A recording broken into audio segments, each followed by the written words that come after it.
disrespect in my house, in my house, in my house, in my house, in my house, in my house. Yeah, no, none at all. Visitors should be thankful, or don't come at all. No disrespect in my house, in my house, in my house, in my house, in my house, in my house, in my house. Visitors should be thankful, or don't come at all. Where was the xenophobia when we were fighting with Ethiopia?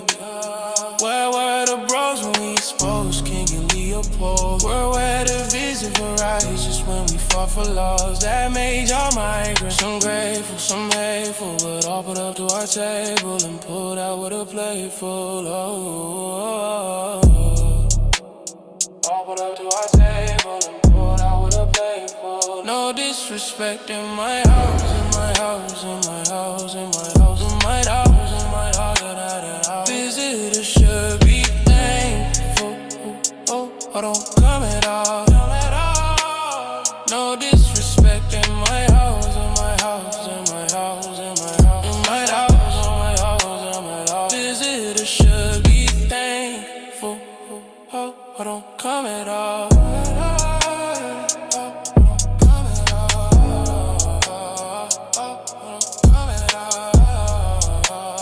Where was the xenophobia when we were fighting with Ethiopia? Where were the bros when we exposed King Leopold? Where were the visa for righteous when we fought for laws that made y'all migrants? Some grateful, some hateful, but all put up to our table and poured out with a plate full. All put up to our table and poured out with a plate full. No disrespect in my house, in my house, in my house, in my house, in my house, in my house, in my house. Visitors should be thankful, or don't come at all. No disrespect in my house, in my house, in my house, in my house, in my house, in my house, in my house. Visitors should be thankful, or don't come at all.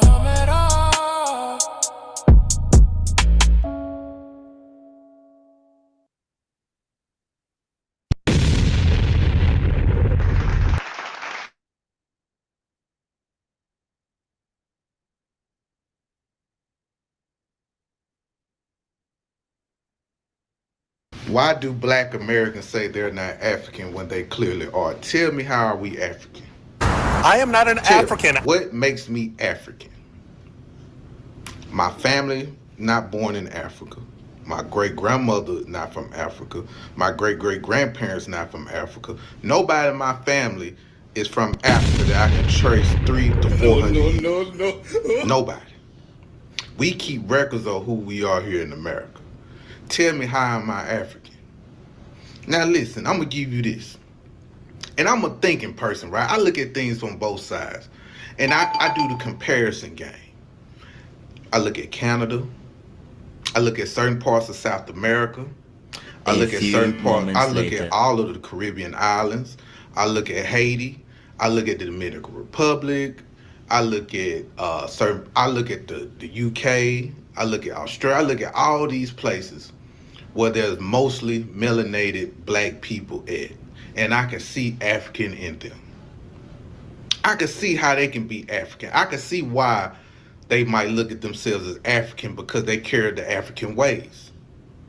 I'm just being straight up, they do. They carry them African ways. Me as a black American, there's nothing African about me. Culturally, spiritually, ancestor-wise, none of that. There's nothing about me and a lot of people like myself that's African. And I'm gonna go a step further. This African theory thing, I'm done with it. I do not believe in this Africa that we all come from Africa now.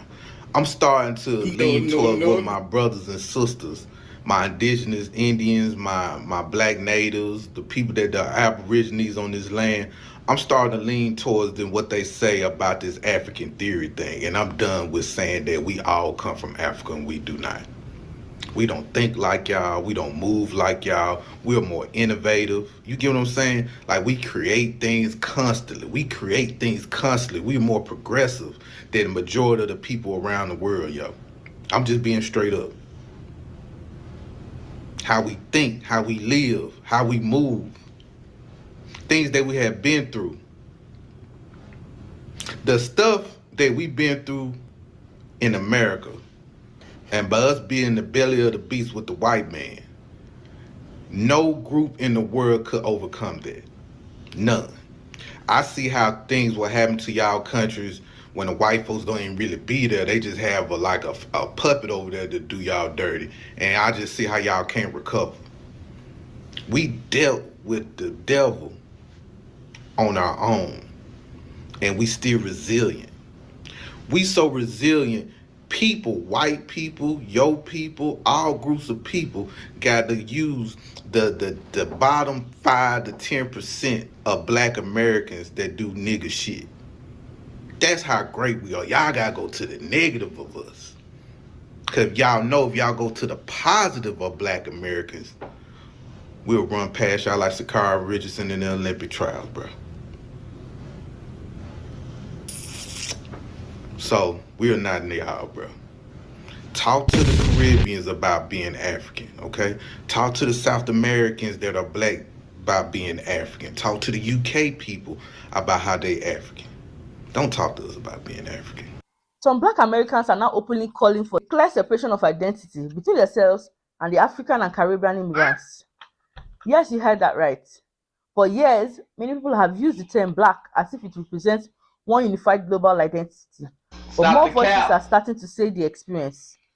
History and political struggles of Black Americans whose ancestors survived slavery in the United States are fundamentally different from those immigrants who are.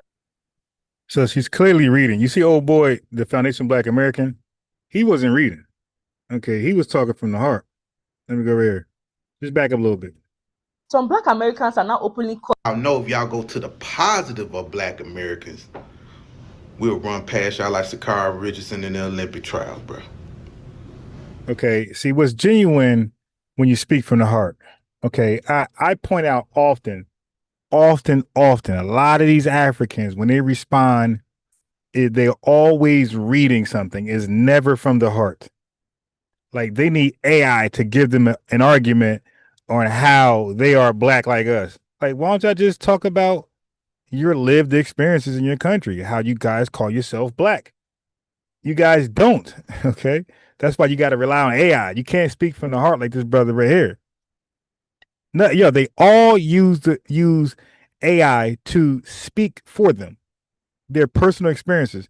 Like AI is not used for that. AI is used for clarity and other things, scholarship, not how you really feel and what you in your personal experiences. Look at this woman reading. Tell us how you really feel though, and what you experience in your country. You have none. So we are not in the aisle, bro. Talk to the Caribbeans about being African, okay? Talk to the South Americans that are black about being African. Talk to the UK people about how they African. Don't talk to us about being African. Some Black Americans are now openly calling for clear separation of identity between themselves and the African and Caribbean immigrants. Yes, you heard that right. For years, many people have used the term Black as if it represents one unified global identity. But more voices are starting to say the experience. Okay, so family, what they don't do is be honest. Okay, so when they ask AI, do Africans call themselves black? Well, they do today. You guys call yourself black. That's the problem we have with you. It's not like we don't say you call yourself black today. We're saying before us, did you call yourself black as a primary identity? Like, so before you called yourself Nigerian or Igbo, did you call yourself black as Igbo is your primary name for your tribe, right? You're Igbo, and Nigerian is your nationality. Okay, did you feel me? So you're Nigerian worldwide and within Africa, and you are known on documentation as Igbo or whatever tribe you're from. Where are you known as black in the same way? Nowhere. History and political struggles of Black Americans whose ancestors survived slavery in the United States are fundamentally different from those immigrants who arrived from Africa or the Caribbean. Welcome to my channel. Thanks for sticking with us. If you're new here, this is a safe space for real conversations about real situations. Hit that subscribe button, turn on your notifications so you never miss a video. More Black Americans are saying something that many people never expected to hear. They are calling for a clear. So they're always saying real conversations and all this bullshit, but won't ever talk to us. They have these spaces, they'll do reactions, but they have no way to talk to us directly. I mean, yeah, y'all can't even fake the love or the fake connection you want to do with us. They don't invite us to these conversations. Like, won't you get Dr. Ruxpin? Get somebody. They don't invite nobody. Pan-African, non-Pan-African, they don't invite nobody that can trace their lineage to U.S. chattel slavery to have this conversation with them at all. They always do it by themselves.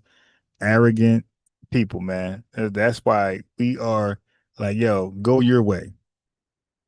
Separation of identity from American and Caribbean immigrants, not because they hate anyone, but because they believe their history, lineage, and political. I'm a Black American, and I know for a fact that my ancestors came from West Africa. It's sad to see how much hate Africa gets. So why are you calling yourself Black American and not African American, or just West African, first and foremost? Second of all, claiming where you're actually from, where your lineage is from, and where you were born doesn't mean that you hate anything or anybody. That's like me being born in Brooklyn, New York, and someone saying, no, you're originally from California, because of the stories that I heard from 500 years ago. The white people that absolutely hates our guts, that oppressed us, that redlined us, that raped us, that ate us, that stole from us, that lied to us. We see them in videos lying on us clear as day. You really think they're going to give you a clear depiction of what history actually is? Okay. And people saying, no, you're not from Brooklyn, you're from California. You from Inglewood. Like, huh? The indigenous people in Sentinel Island, they're jet black. They've never been colonized. Indigenous people all over the world were deeply melanated, first and foremost. Second of all, they're super, super dark. People can't even get on that island because they go in the war. They killing them dead as soon as they try to step foot on that island. Now, if they were to be colonized by fake clear folk missionaries, do you think that those clear folk will go over there and tell them people that they African when they've been over there for we don't even know how long? Because you can't even really study those people like that. But that's their homeland. That's where they're from. Or what about the Pacific Islanders? Pacific Islanders look a lot like us. A lot. The people from Fiji, the indigenous folk over there look a lot like Black Americans. Like, now, are they forced to call themselves African Phoenician? Do y'all go to Jamaica and say you're African Jamaican? Do y'all go to Barbados and say you're African Barbados? I don't even know how you say it. Was it Bajan? Right. But listen, look at her point is. Her point is we're calling ourselves Black American and Africans are saying you're African, right? Isn't that her argument? Her argument is Africans are calling us African. But the argument today is they're calling themselves Black. I mean, yo, that's the point I keep making. We're saying we're Black. They're saying no, nigga, you're African. Look at your DNA results. And we're like, okay, well, then you're not Black either. They're like, the hell we ain't. We're Black. We're like, hold on. So how we're African and not Black, and how are you Black and not African? You can't make this up. We like, wait a minute. I thought you were African. They're like, nah, we tricked you. Her argument is about them calling us African, disrespecting our ethnogenesis here in America, and that we're Black American. But then we're arguing, well, why? So then we're saying, yeah, you're not Black Africans, and they're saying, no, we are Black. I'm just really just done. Y'all don't do that to anybody but Black Americans. It's very ironic. And then to say that it's hate, because literally I'm saying all of my ancestors, I knew my great-great-grandmother, she's never told me anything about coming from Africa. All of the stories she told me, they all was in the South, originated from the South. Her mother from the South, their mother from the South. Nobody was ever got off a boat, dated. And wouldn't there be some type of folklore, some type of proverbs that even the Africans, the West Africans will be passing down, warning their children of the white man that comes on a boat and kidnaps them by the millions How come we ain't never read no story about that from the Africans or heard no proverbs about that from the Africans? Believe what you want to believe. You said you know, so I'm gonna guess that you've done your genealogy the right way, which is through the paper trail, like going to the Library of Congress, looking up birth certificates and death certificates. Now, if you've done that and you've traced your lineage back to West Africa, kudos to you. Claim who you are, rep your set, but don't be manipulative. Don't try to gaslight and emotionally manipulate other people because they don't identify the same as you. That's okay. We can all be different. Black people were all over the world at one point. Spread love is the Brooklyn way. Yo, everybody is really tripping out because Black Americans are saying that they're not African. Like, this is crazy, but honestly, like, just a few years ago, like 5 to 10 years ago, the world would have been in an uproar if we would have been saying this. Because remember when Raven Simone said that to Oprah Winfrey? And Oprah was like, ooh, they're not going to like that. And Raven was on every single news outlet. She was in every goddamn newspaper article, every blog, like, everybody was ripping her to shreds. And the thing is, this is a mass awakening that's going on. We are waking up to who we actually truly are. We are not continental Africans, and we have never been continental Africans. Only 4% of the enslaved, like the Africans that came over during the transatlantic slave, came to the mainland. Majority of African people were dropped off in the Caribbean. Y'all do know it was just Columbus Day. That motherfucker didn't even come on the mainland. He was in the Caribbean. Everything that they taught you about history has been an utter lie. History was told in reverse. You do know that a lot of us was actually taken to Africa. There's some Africans in those countries that will tell you that their ancestors came from the West.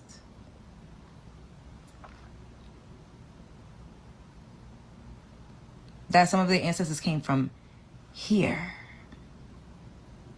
Really, really let that sink in. And everybody's like, well, everybody is a descendant in the out of Africa theory, and they don't do that to anybody else but us. There's Pacific Islanders that literally genetically have no trace of African DNA. There's one tribe of people called the Boganese people in Bougainville. Y'all can look them up. They are deeply melanated people, no African ancestry. Look them up, Boganese people. I'll do another video and show you all some pictures of them. No African ancestry. No one's trying to Africanize them. Sentinel Island, they've had no contact with the outside world for thousands and thousands of years. No African ancestry. Aboriginals all over the planet are deeply melanated people. I don't know why it's so hard to conceive of the fact that deeply melanated people also existed in the Americas. All over the world, Aboriginal people are deeply melanated except for the Americas. It's a lie. They just want to trick you out of your spot. They want you to continue to look over there so that you don't try to fucking storm the Capitol. I'm just, using that as a metaphor. And get your shit back. See what they doing in South Africa? The way they revolting? Taking their farmlands back from the Afrikaners? Y'all do know that there was a black family in California, Bruce Beach. They did their genealogy the correct way. They keep telling us to do 23andMe. That's bullshit. That's nothing more than entertainment. They did it the correct way, and they had a whole fucking beachfront. Do you know how many acres of land we owned here? We're not talking about, everybody keep going back to slavery. Fuck that. I'm not talking about that. That was horrific. We're not talking about that. We're talking about all of the land that was stolen from us in the 1900s, all of our communities that was burned down in the 18 and 1900s. That's where we need to look. We need to focus on that. A lot of us still own land, and whatever was built on it, we need to fucking come to collect our motherfucking taxes. Okay? African American. I'm an American. I am a Black American. I am definitely Black. There's nothing wrong with being African American, but a true African American is someone that is from Africa and moved here, either first generation or second generation, and has a tie to that country that I do not have. One of the first census in Virginia that allowed for Black people to have a name was somebody from my family. So that means they were there long before. I think there comes a point where when you build a country, when you fight for freedom and generationally live in a country. Yeah, people have a huge problem with us rejecting the African American tag now because it stops them from being able to appropriate our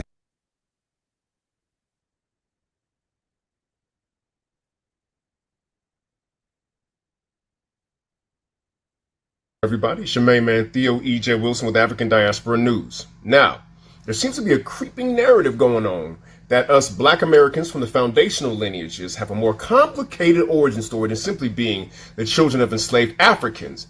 But is this deeply internalized anti-African sentiment, or are we in fact the descendants of indigenous Black American tribes? Well, I know I am. In fact, a lot of Black Americans think they got Indian in their family. I lived with mine. This is my great-grandmother from my mother's side, Marie Johnson. Her father was a white man named Benjamin Morris. Her mother, my great-great-grandmother, was a Black Seminole Indian woman named Eleanor Morris. Well, that's it. Case closed. Nothing else to see here, right? Not so fast. See, the answer to our lineages could actually be found in the name Seminole itself. It is a Muskogee Creek word meaning runaway. So anybody who knows the history of us Seminoles knows that number one, we were never conquered. Number two, we are a combination, a blended people between the Muskogee Creek and runaway enslaved Black folks who freed themselves and didn't wait for nobody. But where did those Black folks come from? And do we have narratives from early settlers saying that some of the Native Americans are described as Black? The answer is yes. We actually do. One of the earliest descriptions we have of black-skinned Indians here in America is from the Quaker William Penn. He described the Lenape Indians of Pennsylvania. Here's what he said. Tall, well-built, of singular proportion, and walking with their chins lofty. He describes them as Black. Now, with Penn's description, most people stop there. Read a little further, and things get a little interesting. Because in their blackness, he compared them to the gypsies of England, not Africans. So was he describing people with our features? Well, this is what he says. He says the thick lip and flat nose so frequent with the Blacks are not common for them, for I have seen as comely European-like faces among them. And then he goes on to say, and the noses of several of them have as much of the Roman. We're talking about that alkaline arched Roman nose. See, this is why the testimony of Europeans gets a little shaky, because the descriptions of many indigenous people all across the world have been described as Black. In other words, everybody was Black to them. Many of the unmixed indigenous peoples they encountered were described as Black. But is a 16th century description of people as accurate as, let's say, a DNA test? Well, let's delve into that. Because as you know, Black featured people are indigenous all over this world. But what a lot of people don't know is though they may look like us, under the microscope, we're quite different. And what a lot of people also don't know is that the science of genetic testing today was pioneered by a Black American scientist named Dr. Rick Kittles. You see, Dr. Rick Kittles is one of the pioneers from extracting DNA from bones and finding the haplogroups that match with them, specifically in that Black graveyard they found in New York City. Not only that, the brother has authored over 160 peer-reviewed papers and has researched the links between DNA and like prostate cancer in Black folks. So the brother knows his stuff. People say, well, you can't trust that ancestry DNA stuff. Listen, Dr. Kittle's database precedes theirs by over 9 years, and he has the largest collection of Black DNA by far anywhere in the world. So when it comes to DNA testing, that's our science. So let's take a look at what we see under the microscope when we examine other groups of Black-looking people. Because due to the latitude between the tropics of Cancer and Capricorn, these Black-looking people have retained their African features. But if you look under the microscope, Polynesians and Andaman Islanders and oceanic Blacks like the Australian Aborigines, they have a slightly different genetic structure than Africans do. And the most important thing they have is an admixture of another human-like species called the Denisovans. Africans don't have that. They're only Homo sapien DNA, the purest sample of any group of people on the planet. And red Native Americans, the ones who descend from the Siberians, also have significant admixture from the Denisovans. So it only makes sense that if they had lived together for significant amounts of time, nature would take its course, a little bit of interbreeding would go on, and the Blacks who were here would have those admixtures too. And if we descend from them, they would show up in our DNA. So what happens to Black Americans when they take DNA tests? Do we have any of this Denisovan admixture that we see in these other Black populations that are indigenous throughout the world? Hardly any. Dang near none. Overall, Black Americans have the oldest human DNA in the world, and the only other group that shares that DNA are continental Africans. Now, there used to be a narrative out there that say, well, you really can't test for Native American DNA. There's not enough information on them. No longer true. Native Americans have now tested in sufficient quantities, and we have their genome haplogroup. It is QM242. If you are in the patrilineal line of Native Americans, that's going to show up for you. Where do black folks most often cluster? In haplogroup E1B1A, which is also connected to the pharaohs of ancient Kemet, including Ramses the Great, and black American women often test positive for the mitochondrial Eve gene, the oldest mitochondrial bloodline on Earth. And who else? All right, so let's talk about that DNA, sir. That you're heavily relying on. You dig? I play it all. I don't mind playing the Pan-Africans position. I play it all. You dig? But let's talk about that DNA thing. Remember, people like to talk about DNA, Pan-Africans and tethers like to bring up DNA, but rarely do they ever talk about genealogical records. That's like contagious to them, right? Kryptonite. Okay, so DNA tests have major limitations for Black Americans when you're trying to make us African, all right? So after 12 to 15 generations, which is about 400 years, DNA from specific African ancestors become extremely diluted. That's either a fact or it's fiction, right? Those small percentages like 2 to 5% Igbo are often statistically weak, sometimes within the margin of error. That's either fact or true. So DNA cannot reliably tell you your exact tribe from slavery era ancestors, right? DNA tests, DNA databases are flawed, right? They are. That's either true or false. Okay, the links, is the link in the chat? Yeah, the link's in the chat. So what I'm saying is either true or false. All right. Now, old boy was saying a lot. He went into all type of black algae, Pan-Africanism. Okay, so what I'm saying is either true or false. DNA databases are flawed. Many African groups are missing or underrepresented. Tests use modern populations, not historical ones. Africa has changed due to migration, mixing, colonial borders, which don't match tribes.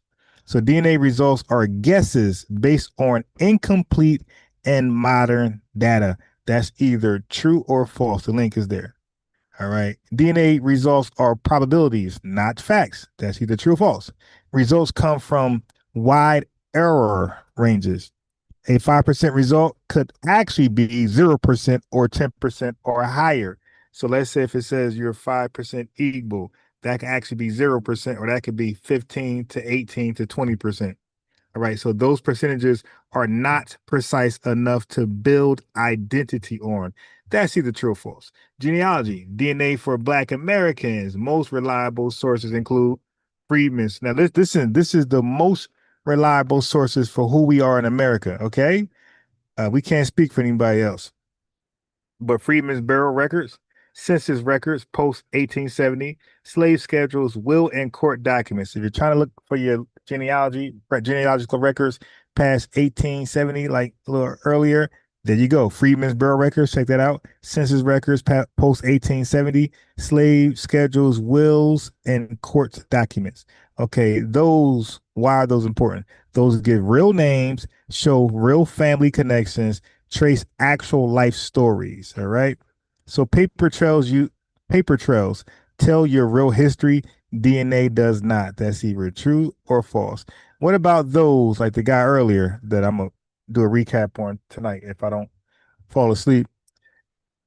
How about the guy earlier, 227 Kemet, that combined all of his percentages, 20 here, 15 there, 10 there, and it made him the ultimate African. He's 80% African. Well, DNA test, that means absolutely nothing. When you combine all your percentages, that's low, you're 15% Igbo, 13% Mali, 8% Ivory Coast, 2% Bantu, 12% Nigerian, 30% Ghana. That, and you add all those up, and it says 80% and you think you're the 80% superior African, that's meaningless to count those all up and put them together. Africa is 55 countries, right? Plus thousands of ethnic groups. No African identities are just African. So you're not the 80% super African. Okay. They identify as Yoruba, Igbo, Akan, etc. They don't combine a bunch of different random spots in Africa and say I'm just super African. Okay. So saying I'm African because I'm 2% this, 8% that, 20% this, 14% that, and it combines to 80%, that collapses, right? That collapses real ethnic identity. Garbage. Can't do that.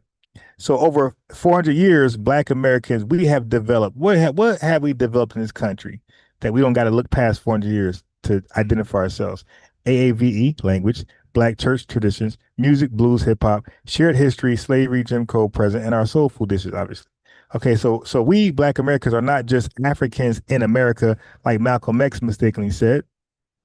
We are our own new ethnic group, and we call that ethnic group today FBA. Okay, so DNA tests were never designed to tell you who you are.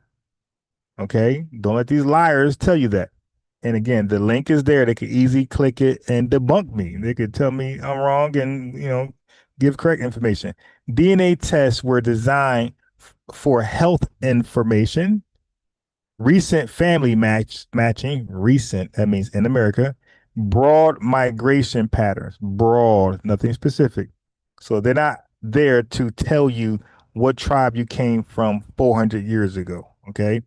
So they're not there to prove your identity or legal claims. That's not what they're used for. Okay. And that's why it says for entertainment purposes only. Okay. So acknowledging this truth, acknowledging these limitations of the DNA test, acknowledging that people misapply it and make it identify you when it doesn't do that, that is not being anti-science. Don't let these fools gaslight you. Okay. Instead, recognizing the actual purposes of DNA actually is pro-science, and it's understanding what science can and can't do. That's science, understanding science limitations and what it can actually do. That's real science. Okay. So DNA might tell you a vague region, vague, but I can't tell you, I'm sorry, but it can't tell you your people. Your real history is in the records, the culture, and the 400-year experience that we created as a distinct ethnic group, Black Americans. So DNA gives you guesses, history gives you names, genealogical records give you names. That's the big difference. Don't let nobody tell you different. All right.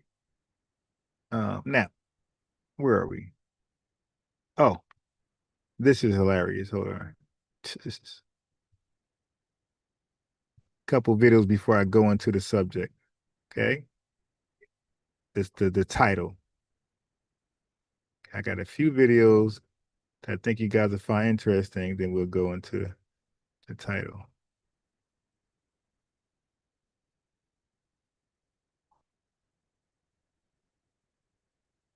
Okay. All right, I'll deal with that one later. Okay. Oh my God, this guy. The Prince of Panhandling.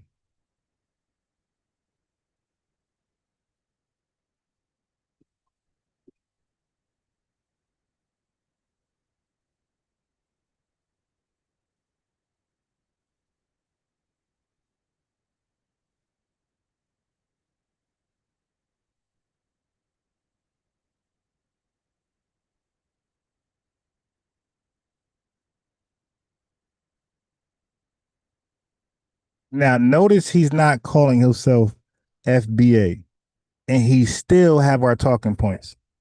That's what tethers are mad at, Dr. Rushner. Are you paying attention? This guy so far does not identify as FBA, but he's spewing all of our talking points. That's why we say, man, this is way bigger than Nino Brown. You dig? This is national and it's going global. Well, thanks to Tethers, is going global. But so far, he does not recognize himself as FBA. Okay, all right. So this is the beautiful thing that y'all mad at. So is Tariq Nasheed his leader? Let me go back.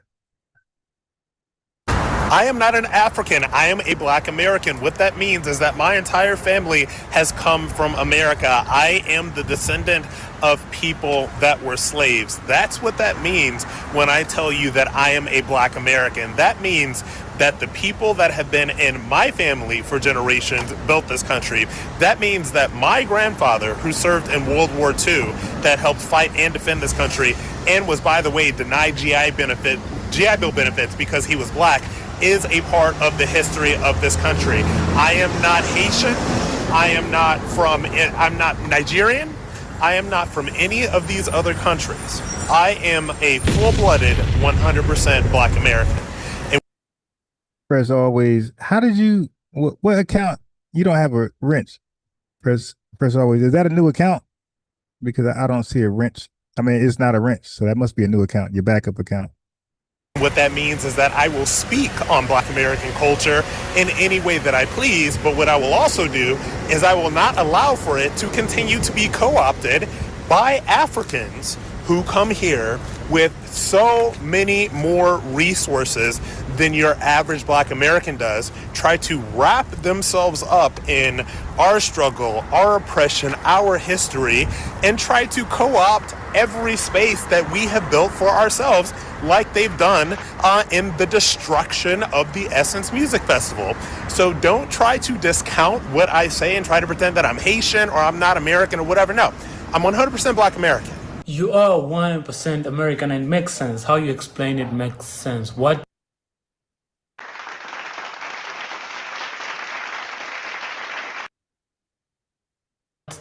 they are trying to say is that if you dig down your line and where your parents and generations came from, it came from Africa because you have a black skin. That is basically what they mean, but that's not what we mean, bro. He made that very clear. I don't know how you botched that one, my guy, but he made that very clear. You dropped the ball there, my guy. Anyway, let's continue watching. Dear Africans and other Black people of the diaspora. Hey, you know what? Let me see if I can. Hold on. Let me see if this is a real channel, by the way. By him. If this is a real channel by him, let's invite him on. Let's see. Make sure it's a real channel. Yeah, I think so. Okay, yeah, okay, it's a real channel. All right, family, hold on. Let's invite this guy on. You know how I do. You know how I give it up. Let's invite him on. He got hella comments. He got no view. Wait, did he got any views in here? I'll check in a second. You know, I got to gas it in the comment section, family. I got to gas it, you know what I mean, to make him drop his guard. Check this out.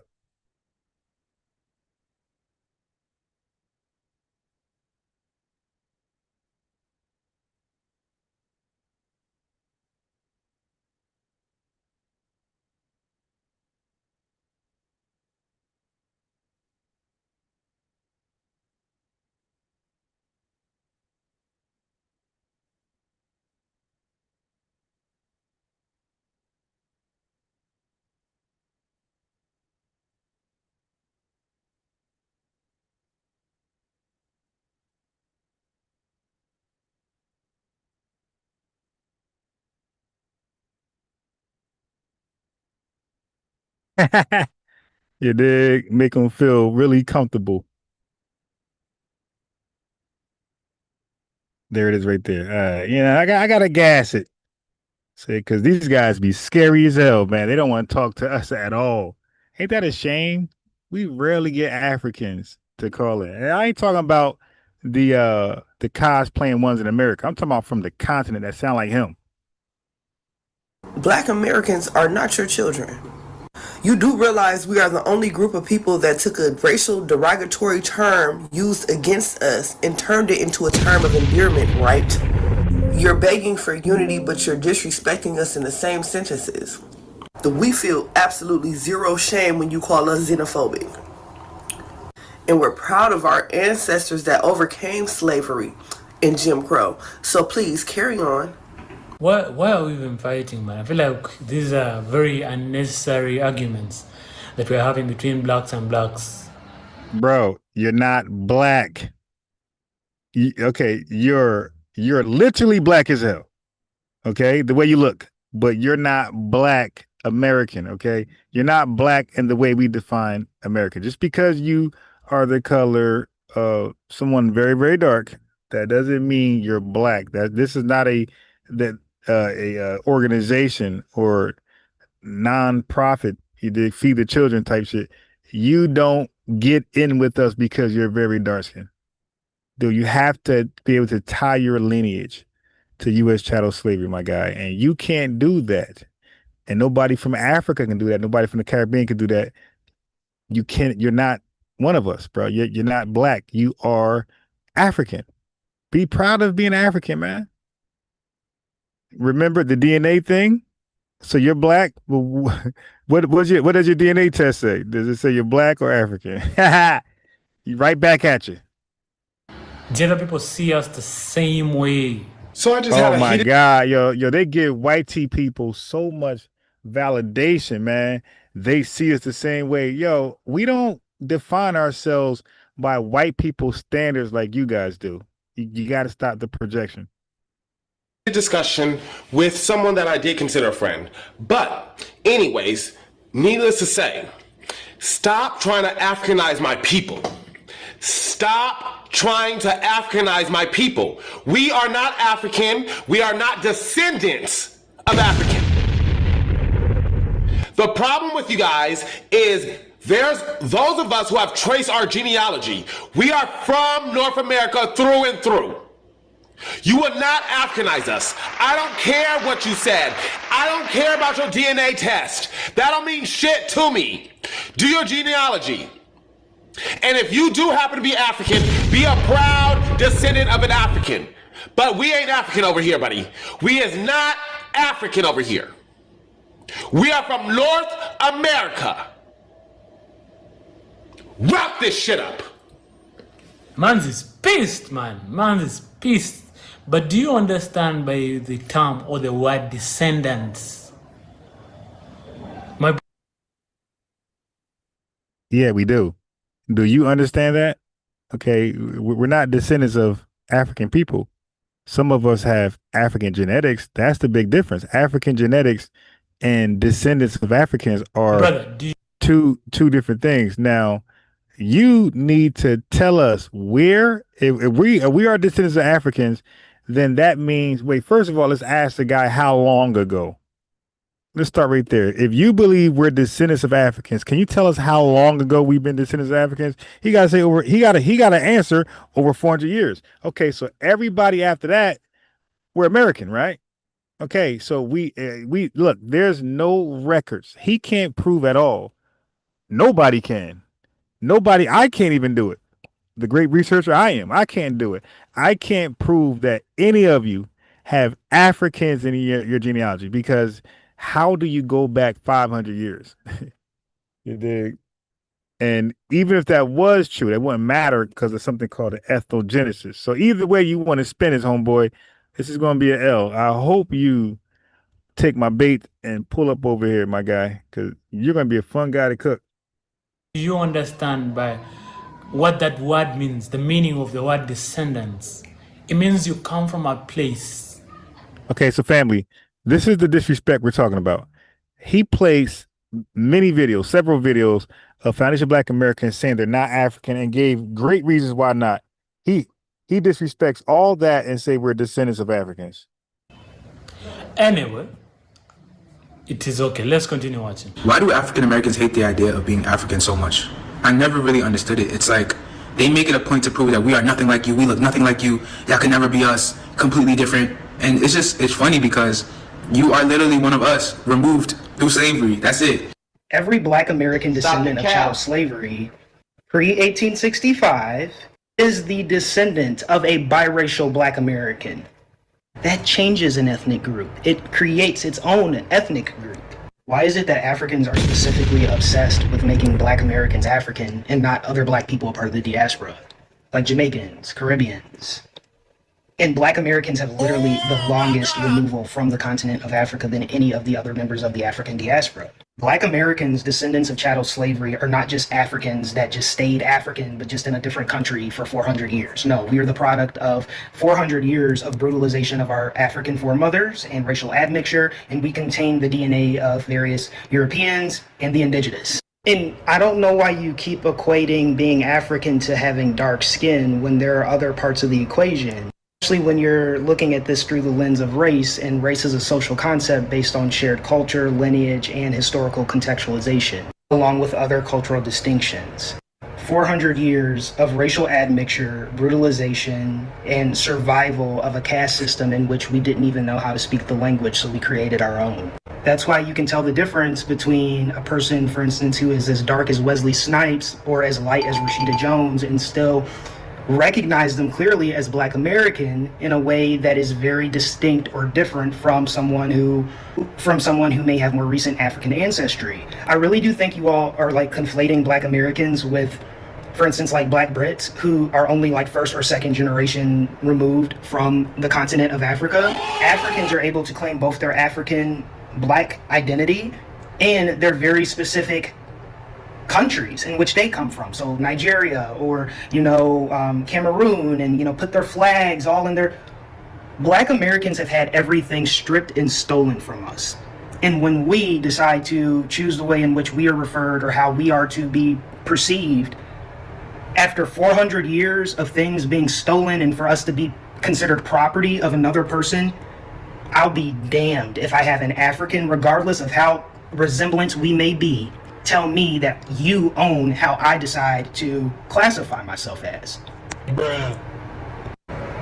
And I love my African family members. Like literally, my second cousins, our grandparents or brothers are half African and half Black American, and they know the distinction. We're all Black, but there are differences that just inherently separates us. Black Americans and Africans have different temperament styles. And if you continue to just look at our hair and our skin color and various other phenotypical presentation types and you disregard other facets of racial admixture and genetic wiring and cultural standing, and because race A just is literally a social concept, we tend to be socialized and culturally appreciated or understood through the lens of the Negro, the American Negro, the Black American Negro. And every time you want to classify Black Americans, again, we are Black Americans, we're done with African American. And by referring to us as African American or saying that Black Americans don't want to identify with African or whatever, which we don't because we're not, you are contributing to the erasure of the trauma of slavery. That truly is the reason why we are who we are, why we have resiliency in ways that other Africans do not. The trauma of slavery affected our DNA. And yes, because our Black foremothers, who were widely the reason why we have our African DNA, contain the X chromosome. Your X chromosome determines your X traits, your physical presentation. And as you said in your video, there's such a diverse look in Nigeria, and most of our Black ancestors were originated from Nigeria. They were stolen from East and Central Africa. That, coupled with years of racial admixture with various white men from various parts of Europe and members of the American indigenous community, is going to create a very distinct look. Man, I really hope that makes sense. Okay, so I haven't watched this at all. I actually pulled it up right before I went live. I got another one, and I didn't watch it. You dig? This is the first time. It's actually better than I thought. I thought it was gonna be garbage. But I bet you he don't speak to what was said. He's gonna deflect and just stay with we're African. To the Black Americans that are trying to detach themselves from the whole idea of where they came from is actually Africa. I hope that answers. Let's continue watching. Black American ancestors. So that was his response, family. That meant absolutely nothing.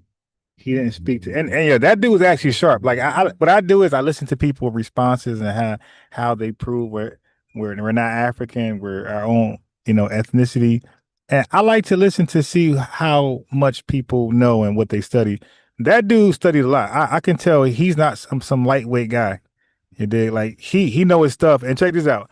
Um, he didn't say he was FBA. He didn't say he was Solon, Adolf, Freedman, Foundational American Freedmen. He didn't say none of that. He's a guy who's not in our spaces and he still have the same talking points. You guys hate that shit, don't you? The copper-colored indigenous Americans did not come from Africa at all. They were the master architects who built the pyramids on both continents long before there were any African dynasties. Africa learned civilization from Black Americans, not the reverse. Black Americans. Hey family, let's like the video. It's late night. We ain't really lit like that tonight, but let's at least like the video. You dig? Maybe we will get some good numbers with the likes. Okay? Are the descendants of the original master builders, the ancestors who created the most advanced ancient civilizations. Then they spread that knowledge globally. We are the original Moors of Tamari or Turtle Island. We are the ancient Egyptians. We are the mound builders of Mississippi. We are the Olmecs, the Mayans, and the Aztecs. This gets so deep, we're just getting started. So follow for more. I'm wondering what. Hey, Fresh, always, how'd you do that? How'd you send a message? Look, let me show you. How'd you send a message with no wrench? So this is you, and then this is you. It's the same name. You said, I sent $100 for 2 jewels. You did? 100? When? Shit, let me look for that. But yeah, how did you send a message without a wrench? Where does she get her knowledge from? Why does she get her knowledge? Crazy. I see a lot of Black Americans come out to say, oh, we are not Africans. Initially, it was a lady saying, oh, we Black Americans, we don't like African foods. African foods are not nice. We rather have Jamaican foods. Yeah, but that's fact. Like I've never in my life been to an African restaurant at all. Now I'm not saying I would never go. Okay, so a Pan-African hears what they want to hear. A tether hears what they want to hear. I've never been to an African restaurant, never, and I've seen a bunch. Yeah, I'm in Jersey. I'm North Jersey. There's a bunch in Newark. I ride right past them.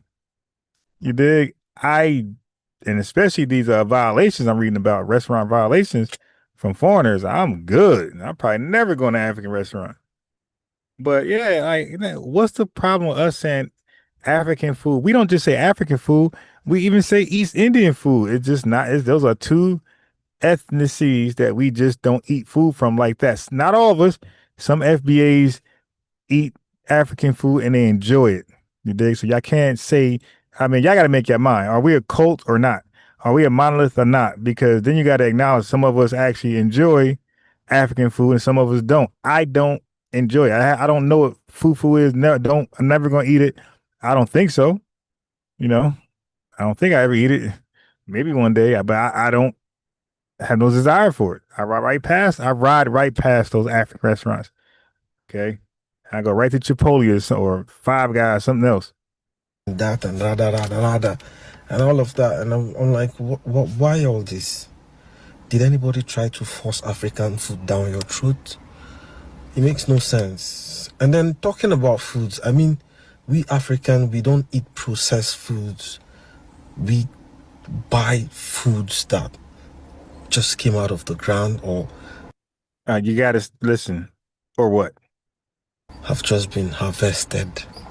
And then we prepare them. We don't, like, you get the yam, you peel the yam from What about your meats? You're talking about your vegetables. What about your meats? And you notice these guys never talk about fruits. Hey, somebody said that on a live, and I thought about it. I said, you know what? damn, I never heard Africans say what fruits they like. They always talk about vegetables, starch, and meats. And the meat, get to the meat, buddy. He claims the vegetation comes from the ground. But bro, can you tell us where your meat comes from? The beginning, the scratch, you wash, you cut, you chop, and then you cook. Same thing goes to Gary. Gary goes through its own processes. Cassava goes through the process, and then we make it. Same goes to rice and all of that. Our soup we get from Pancania. Pancania, you bring it down from the tree. Hey, bro, tell us about the meat. Where's the meat come from? That's the part I want to hear, because you got to tell us it comes from a bat cave. It comes from a little kitten. Like you got to keep it real. You got to huge dog market. And okay, it sounds cool talking about the vegetation, but let's talk about the meat. I want you to mention those dog markets, my guy. They have a pancanel tree. You bring that pancanel down, and then you extract the red oil from it. That's what we used to make our soup. Or you talking about the leaves we put in the soup, and then the meat? There you go. We buy fresh meats from the market.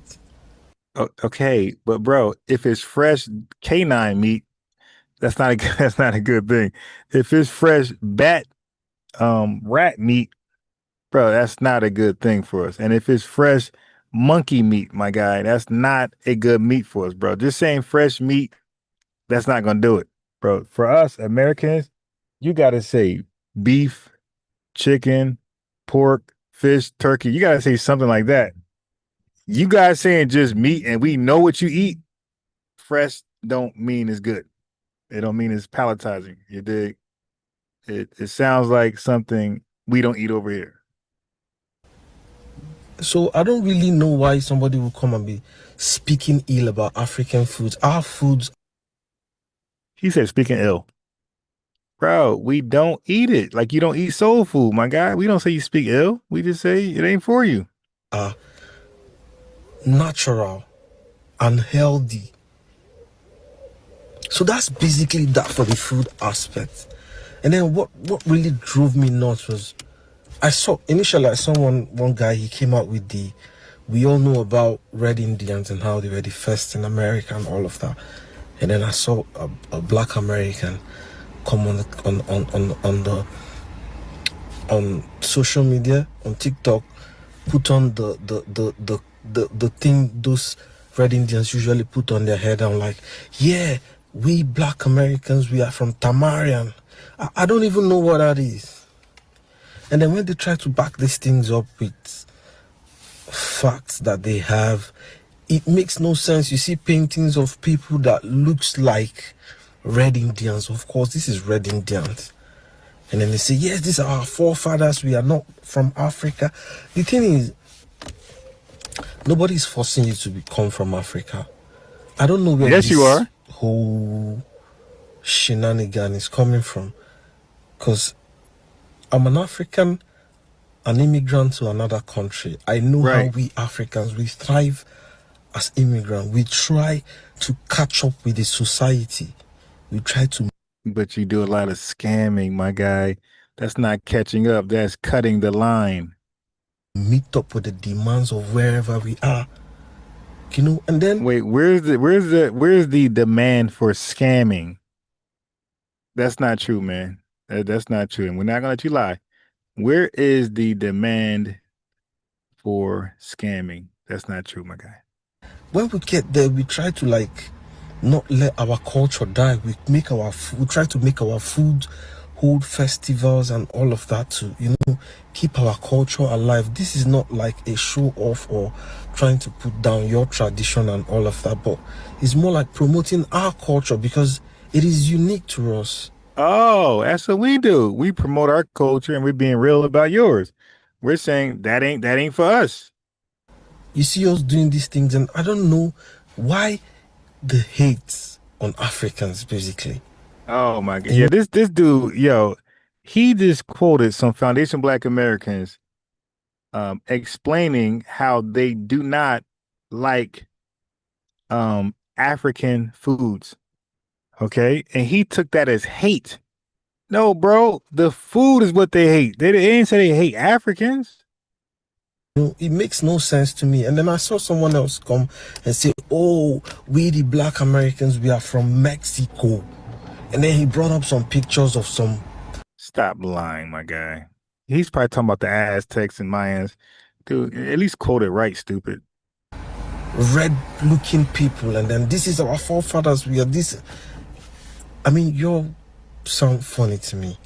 The reason why we Africans even think a lot of you are more of us is because we know about the slave trade. Of course, it's not a good thing. No, you don't, because you don't talk about your parts, your involvement. Or you blame the whole thing on a whitey man, bro. You don't talk about the slave trade at all. We talk about it. We are not proud that, yes, some of the Americans got sold by some of the, like, I don't know if it's Americans, because you guys said you're not African, so sorry to say that, but some people got sold by some people, and we are not proud of it. Oh, yes, they are. On the long run, we've seen lots of movies about American movies of showing. A family. He went to a real historical event. Us being sold by them, and he's going to compare it to a movie that he watched, directed and produced by suspected white supremacists. He's going to use the movie from a white person perspective lens, and compare that, a movie, fictional, to a real established historical fact. This is sad, and this is why a lot of us are just good with y'all. Like, yo, y'all just go do y'all. Now, in lots of movies about American movies of showing how they got moved from Africa down to America and all of that. This is what we see in. Okay. I mean, all right. He didn't say what I was gonna say. Good. So that's proof I didn't watch this. That's proof I don't be watching these things. I thought he was gonna do the whole movie spill. He didn't do it, so I take that back. Movies. And then nobody's coming. Are you trying to go from Africa down to? Wait. Is he trying to say the movies are fake? Is he trying to say like we know what we know from the transatlantic slave trade only by movies? Movies of showing how they got moved from Africa down to America and all of that. This is what we see in movies. And then nobody's coming. Are you trying to? Yeah, push this energy to the people who produce those movies. Don't come on social media to try to push it on us.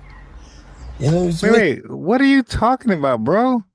We don't rely on movies when we talk about the transatlantic slave trade, my guy. It's giving some kind of weird vibes. You guys sound weird lately. You need to just take your time. Watch the videos you make trying to lay claims of being from here and there and all of that. Okay, but why don't you engage with us, brother? What brother and sister doesn't engage with their brothers and sisters, their siblings? Brother. You're claiming to be Mexican. You're claiming to be Red Indians. Listen to yourself. How will these people actually look at you? You know, so how do these people look at you, family? Is back to white people. It's about how white people look at you. White people are the authorities of validation, legitimacy. White folks have to authenticate you. These guys are somewhere else that we can never fathom or deal with. That's sick that they put that much stock, that much resource and valuables in white people perspectives.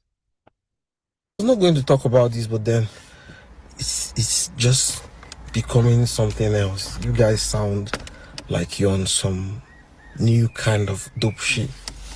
You know, when I see you guys doing these things, I'm like, what's going on? What they smoking on? You know? So you need to chill. Nobody is forcing you to be African. We love ourselves. When you see an African, you see how we can. Yeah, but why you not in Africa? Okay? Why you not in Africa if all that is true? Carry ourselves as African. We don't come and say, oh, I'm American. No, we tell you pop and plain that we are Africans. We do our African stuff. We do our African dish. Brother says a lot of things that make a lot of sense. Of course, he'll make sense. Of course, Tether. The FBA didn't make sense, but the African who could barely speak English makes sense. I got it. We got it. Okay, I was hoping that he responded. He didn't. Damn.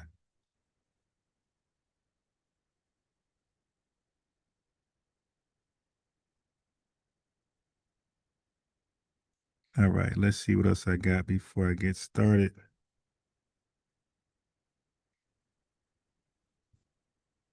Oh, okay. What is this right here? In their opinions about Africa. The most certainly are. How could they be objective about African Negroes while they are prejudiced against American Negroes? I disagree. Oh, wait a minute. Wait, did he just say African Negroes and American Negroes?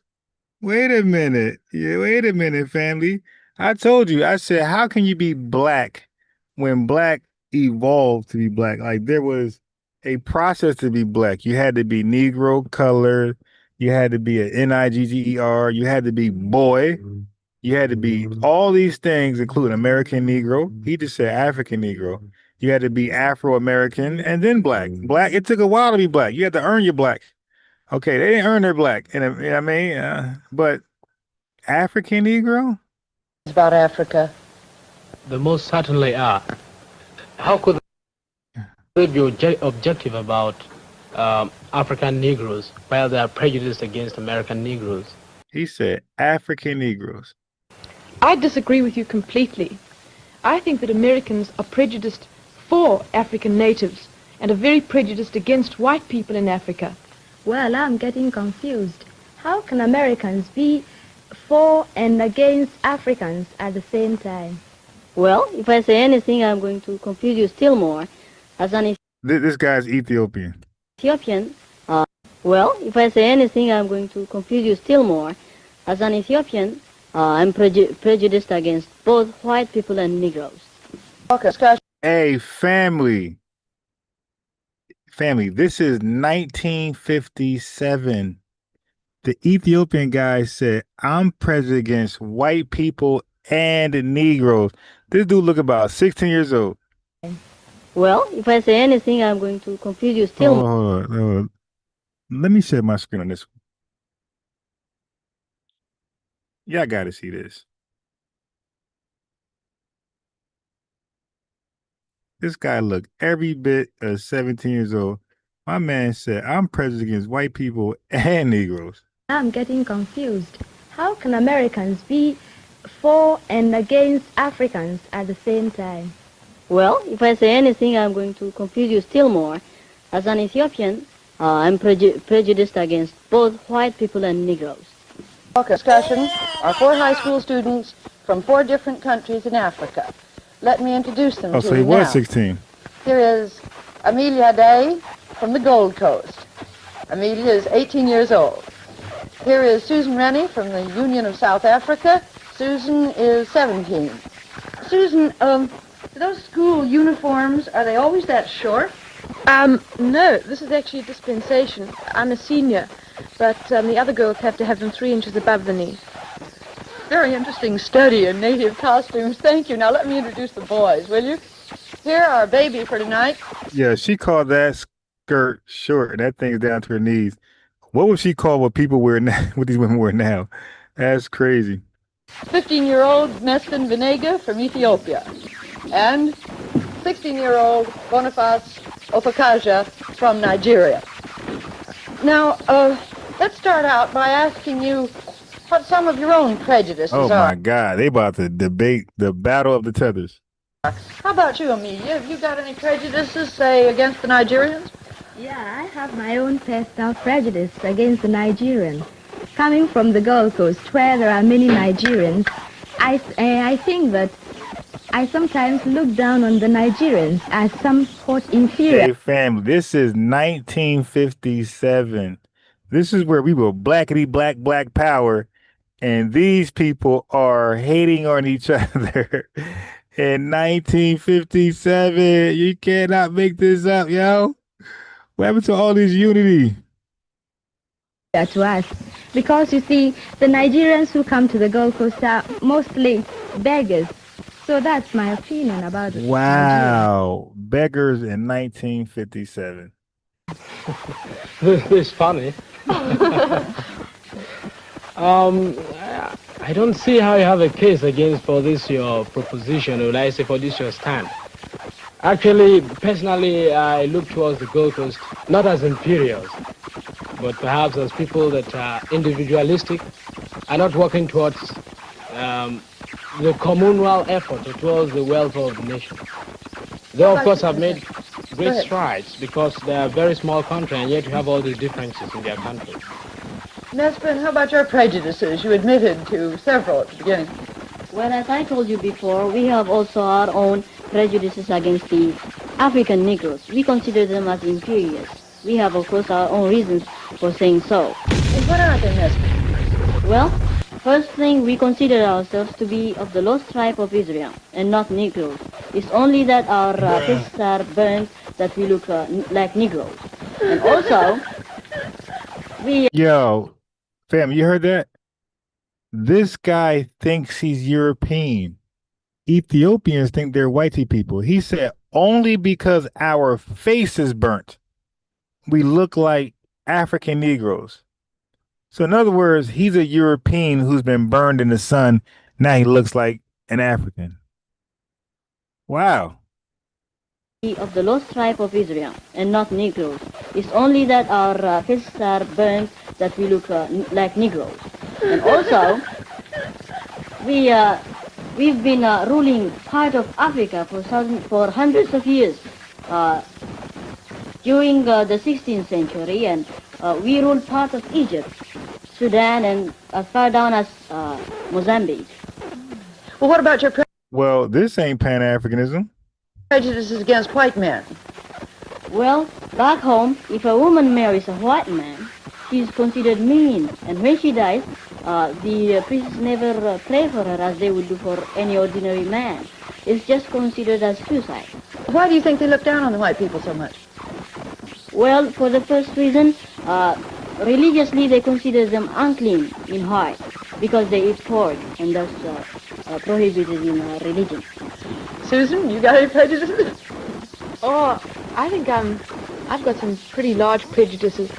I think I'm very prejudiced against the foreign press, particularly the American press, because I've come up against a lot of discrimination myself while I've been here. No. As a South African, everywhere I go, particularly in the schools, at the moment I mention that I'm from South Africa, I'm discriminated against in the sense that Stop the cap. well, the picture in South Africa, the situation has been so badly distorted and so exaggerated because racial news is sensational news. And so journalists have so distorted the picture in South Africa that when I come over here, I'm looked down upon. And I've really felt this discrimination. I haven't been treated as just an individual and a human being. And I feel that the press is responsible for this. Well, I've been wanting to ask you a question for a long time. When we all came here, you just took to me. You like me very much, I can see, and I like you. But I know you are a South African, and I'm an African. But why is it that out here you are very friendly towards me, but down in South Africa, you don't do the same towards the Negroes that are living there? Can you tell me? Well, it's the whole setup. I mean, South Africa, we have a pattern of life which is different to any other country in the world. Because you have the white population, and which came to the country in 1652, and they are much more highly developed, coming from Europe with European backgrounds and traditions, and they have developed the country and have developed a highly civilized community, whereas the Negroes, the Bantu as we call them in Africa, in South Africa, is primitive, on a very primitive level.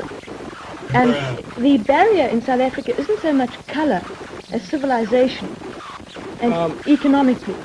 Excuse me, on that point, we get into a very, very tense ground recently. You talked about this question of it not being a racial struggle. but a struggle of civilization. Well, personally, you see, I sympathize with your situation, because I couldn't live in a country, your economic position, and perhaps your future well-being as a nation might be in danger if you allow the strong-hearted, driving Africans to take over the government. That is, of course, what will happen if they're given the vote. Nonetheless, let us come now to that basic issue of racial segregation. I hear this honorable gentleman is from Ethiopia. I think it's high time. Okay, I'll fence this later. A lot of bushmeat babble going on there, and the audio is really terrible. All right, what Umar got? Every human being on the planet Earth has 256 great-great-great-great-great-great-great-grandparents. How many of those 256 for you are Native Americans? All of them. And you know this how? Because can't nobody prove that we came No. Don't tell me what nobody can't prove. No. Because my grandmother told me. How does Nikki? I came from Africa. So do you have the name? I came from a country. I know a country. The name Nakia Nakia is pretty African. So basically, you're Native American because nobody can prove you're not. I'm indigenous to this land. This is my But I'm not going to make that claim. You stated that I'm working with white folks, and you can't prove You just that. said you got white sympathy. You just said that. What the f does that mean? It's white people who sympathize. What do you mean? What does it mean? It's What white does people it mean? If you're telling me that you got a problem with Africans, but you ain't got a problem with white folks, then you're not really committed to liberation, brother. Pan-African. You guys are not serious. What are you talking about? Have the same brother for European. No, but I respect you, brother. We still brothers. All right. Yeah. We still brothers. I think we just Now look, finally, family, get used to that. Finally, somebody had Umar, because Umar is a narcissist, and he thinks that he only go back and forth with people he believes on his level, right? If he believes he's above your level, he's not going back and forth with you, and he's going to talk over you, and that's it. There's no dialogue. So wherever they are at, this must be out of Umar's control. That is hilarious. So now he's forced to. That's why the brother ain't letting up. The brother cooking. He's really cooking with hot grease. Got different ideology. So if you're talking about, and we can respect that, and I can respect that. Yeah, like you but gotta respect it's hard to be at peace with an ideology based on the division of African people. See, so look, when it comes to unity, right? Like if I could accept the fact that I'm a different African, right, or I'm a different, how you different, brother? Listen, because the white man put chains on you, so now your genetics and everything is altered. Prince, if you're not going to ridiculous, you just recognize all. Why are you giving the white man so much power? Yo, you just recognize all these Africans with different cultural views based on your American experience. Yes, but it ain't based on slavery because all of them was enslaved. The Haitians wasn't enslaved. The Cubans wasn't enslaved. The Jamaicans. I'm not talking about no Jamaican history based on slavery. Apparently, I'm talking about based on a unique culture that grew out of their experience. So the freedman ideology is based on what the white man called you, what the white man did to you, what the white man thinks of you, and ultimately what you want the white man to do for you. That's why I have a problem with your ideology. So listen, like you just gave Africa a lot of grace when you recognized that. He said a lot of grace. That's my mother. What you talking about? Your mother too. You said that they're impacted by colonial oppression. Now you can't. You didn't give African Americans, Black Americans, let's say what you say, American Africans, that same grace. You're not recognizing. What are you talking? No. I'm giving our people the same grace. I'm not giving your organization's platform the same grace. No, you got to, because I do not think you should be forging. I do not think you should be forging a movement. I don't think you should be forging a movement that identifies with your oppressor, your oppressor's territory, or your oppressor's ideology, and that's what you're doing. There's nothing authentic. Say that, Umar. That's the problem. So that's the. You're reacting to white power. That's the. Okay, let me ask you this last question. What are y'all doing? You're not going to keep. Wait, brother. You didn't even be quiet, bro. Listen. What are y'all doing to make things better? What are you doing to improve the reality for the American African family that does not involve white folks? That's voting, that's reparations. What are you doing independently, self-determination, self-reliance? What is your organization doing separate from white folks to make things better for our people? Give me something. Yeah. So no, I was gonna say just respectfully, like I got a little bit out of character because you kept cutting No, me it's off. okay. Don't worry about that. Answer my question, Brother Ernest. I'm not thin-skinned. So you asking me a question, I'm about to give you my answer. I'm involved in a number of things. That's including advocating on fucking like political. I want a specific, Ern. Don't give me no general. Give me a specific project that your organization is working on that doesn't require. Hey, family, bro, I don't know who he's calling an organization, but they always do this, family. They have these fake nothing burger projects that they work on.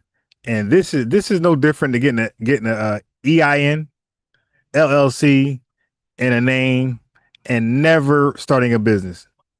But you got a name for this mythical business and you got an LLC for it, but you have no business, right? That is equivalent to what they do. Oh, yeah, I got this business, man. I own a business. It's so and so, panhandling movers.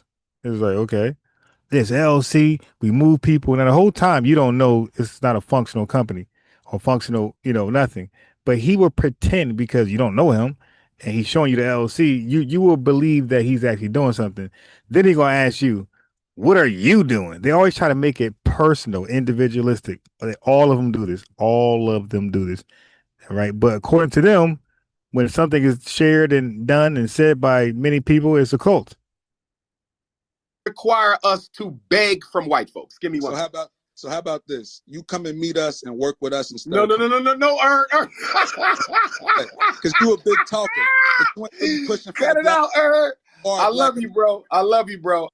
I want to point out my central contradiction with the African American tribal groups.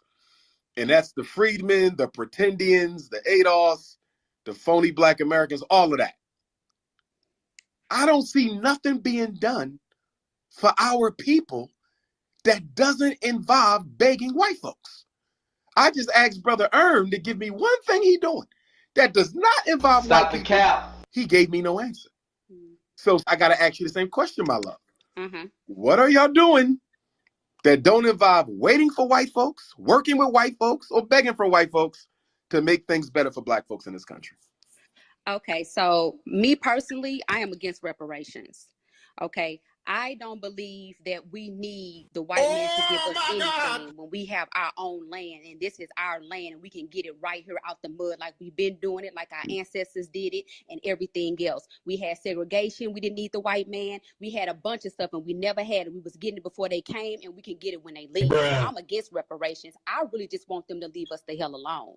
Just leave us alone, because we have shown if you leave us alone and leave us by ourselves, we will rise. We will build the banks, we'll build the Wall Street, the jewelry stores, we'll get the oil, the cotton, the tobacco, and we'll get everything we need. So we don't need a European, a Chinese, an African, a Mexican, or nothing can to help us build what we need to build. So I'm not for reparations. I don't need no green dollars. We can get it out the mud ourselves. So I'm against that, because when they give you something, they want something in return. And that's how we got in this problem in the first place. That's what the welfare system was all about, that we chose to get into back when the I want you to understand, overstand, and understand what I'm saying right now. I want you to understand, overstand, and understand what I'm saying right now. Yeah, she is completely babbling. That's what you call babbling right there. God damn, sis. She got a UFO she flying. Let me see. Any trolls in the chat? Hey, Shaka Jones. Why not just click the link? Why even troll? Just click the link. Click the link, Shaka Jones. You don't got to troll. Shit, you got Dr. Khalid Muhammad as your profile picture, my guy.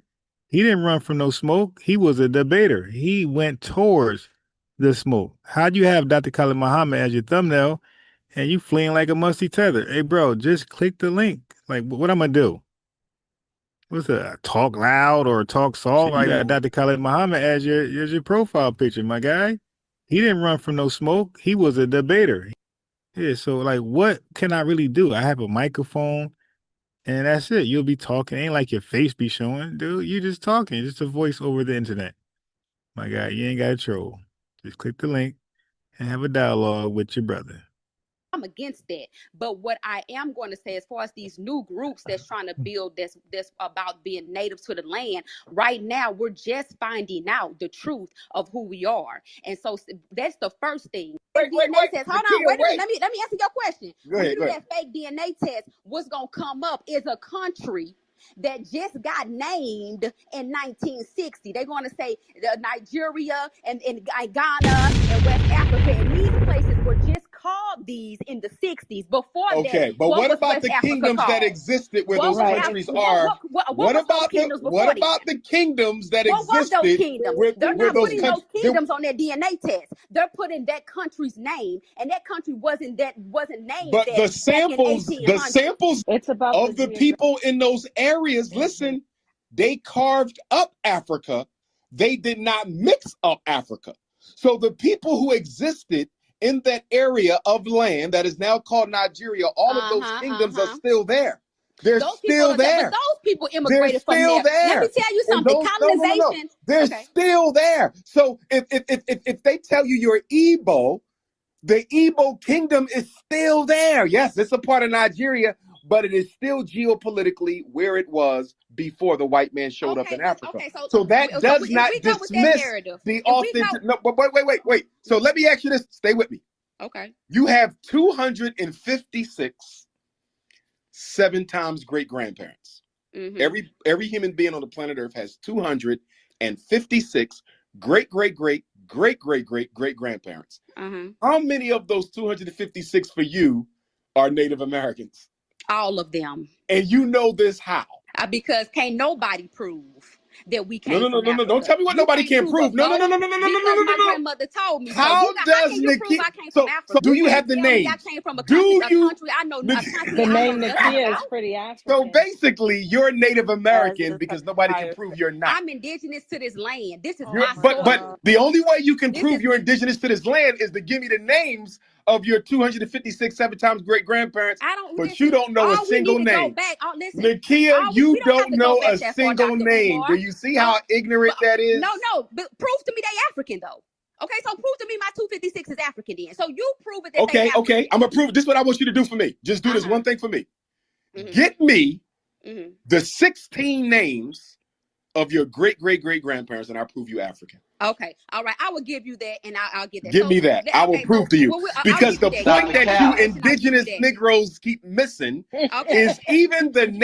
Yeah, I would love. Hey, yo, give them any DNA test. Let me give them mine. Prove I'm African, my guy. I would love for this fool to sit there and look through my DNA results and prove I'm African, knowing what I know. Remember, those tests don't do that. Okay, so now we know it's confirmed. You know, he's a snake oil salesman. He's a bullshitter. The test's not even used for that. This guy's saying he could prove we're African by looking at percentages. Okay. Native Americans are a mixed race African people. Oh my God. That's the point that y'all missing. The first people in this country were African people. Okay, the people that you call native came over here later and mixed with the original Africans who came here. Okay, wait, so what? when you say you are indigenous, you know what you're saying? All you're admitting is that you are an African from an earlier group of immigrants from the mother continent. That's and when all you say you're saying. African, you're saying you're an immigrant. When you say you African, that means that I am not from this land. When you say you are an African American, you're calling yourself an immigrant, which says that you have you're missing the whole point. First of all, I am an African, and my people are the first people to populate every land on this planet.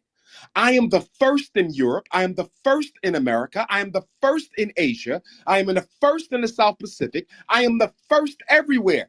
Yes, I immigrated from Africa. You damn right. And I don't have a problem with that because Africa is the ancestral, spiritual, cultural, and historical homeland of my people. So yes, I am an African, but everywhere else I got there from Africa. And that's what you self-hating indigenous freedmen, ADOS, FBA, and everything else don't want to admit. You're trying to run away from being black. Your movement is based on self-hatred. And This guy said we're running from black, and in the 3-letter acronym, the middle letter, it starts with a B, and it stands for black. But we're running from black. Make it make sense, my guy. The love of white folks. No, Dr. Umar. I love my. You went to France and you already didn't like Africans from the continent. No, that's not true. I swear to God, Dr. Umar. When I went to Europe, that's the reason why I went. I was like, I'm tired of racism. I'm tired of killing over here. I'm tired of all of this that's going on in America. I want to be over in Europe. I think it's gonna be better. Ain't no racism. Ain't nothing. I didn't even know. Wait a minute. Wait, stop. Did I just hear you say you want to go to Europe? No. I'm telling you before. This was my ideology. To let you know that I was about to say, because how you talking all this indigenous American stuff and you want to run to the white man? No. This is before. I'm telling you before I went to Europe. Hey, family, you see that? They Pan-Africans, what they won't say out loud is that they hate the white man. They see the white man as the devil, the only devil, the only enemy. So anything that they believe you're doing and white people benefit from it or get some type of excitement from it, they think you're compromising yourself. Okay, so if you go skiing somewhere in the mountains and it's a white man business and skis and whatever, you're to him, you're compromising yourself, your identity. For them, family is black or white. That's the Pan-African mindset. And they don't understand ours. Like, nah, we're just humans, bro, living our best life. We don't have that us or them stuff. It's just us. And we don't hate nobody. We live in our best life. These guys are the haters. These guys are the real racist, hateful people, man. They can't stand white people. I didn't have any racist thought. I wasn't big against Africans. I wasn't against Europe. I wasn't against nobody. I just was like, you know what? Right now, America's too much going on. Let me go over to Europe where it's a little bit more calmer. And when I went over there, I was shocked at what I saw. What I saw firsthand living over there for 2 years. And I'm telling you, my experience with Africa, it's a lot of Africans over there. My experience with it's a lot of Arabs and Muslims over there too. It's a lot of Muslims over there, Arabs. Oh, boy. The link is in clear, plain sight, and people rather just troll. Unregulated media TV. Just click the link, my guy.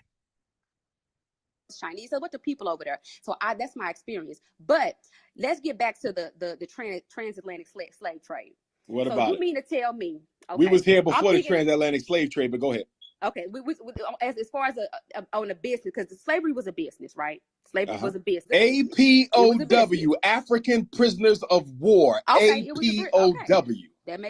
It was a business. So just look at this as a business. But who made them prisoners? I mean, what does that mean? Like, okay. This standpoint, you're a business owner. I'm a business owner. Okay, I'm going to go and get some Africans for this is what 1500s, right? And 1400s, 1492 or 1400. Get some Africans, all right? How many was fitting on that boat? That's not the 1400s. Yeah, that's why he's a supposedly, allegedly school clinical psychologist. He's not a historian. It's not 1400, stupid. White folks went over there and tried to kidnap people, and they failed miserably. They came back during the late 1500s, early 1600s with a checkbook. So she was right, 15 to 1600, not 14. About 300 of them on a boat. Strap them on a boat. Have them go through the Atlantic, which we know is a long voyage from Africa to America with no motor. Okay, then they going down to the Caribbean and all that. So they going through the hurricane season and everything. We getting them down there, get them over here. They gonna be sickly, they stinky, they ain't had no food, they ain't had no drink. They've been side by side, they funky. I'm getting them over here to a foreign land, which they know nothing about. I'm gonna have to clean them up. Teach them how to till this land, teach them about this land, just so they can till and some cotton and grow some vegetables that they can. Nah, the white folks didn't teach us anything.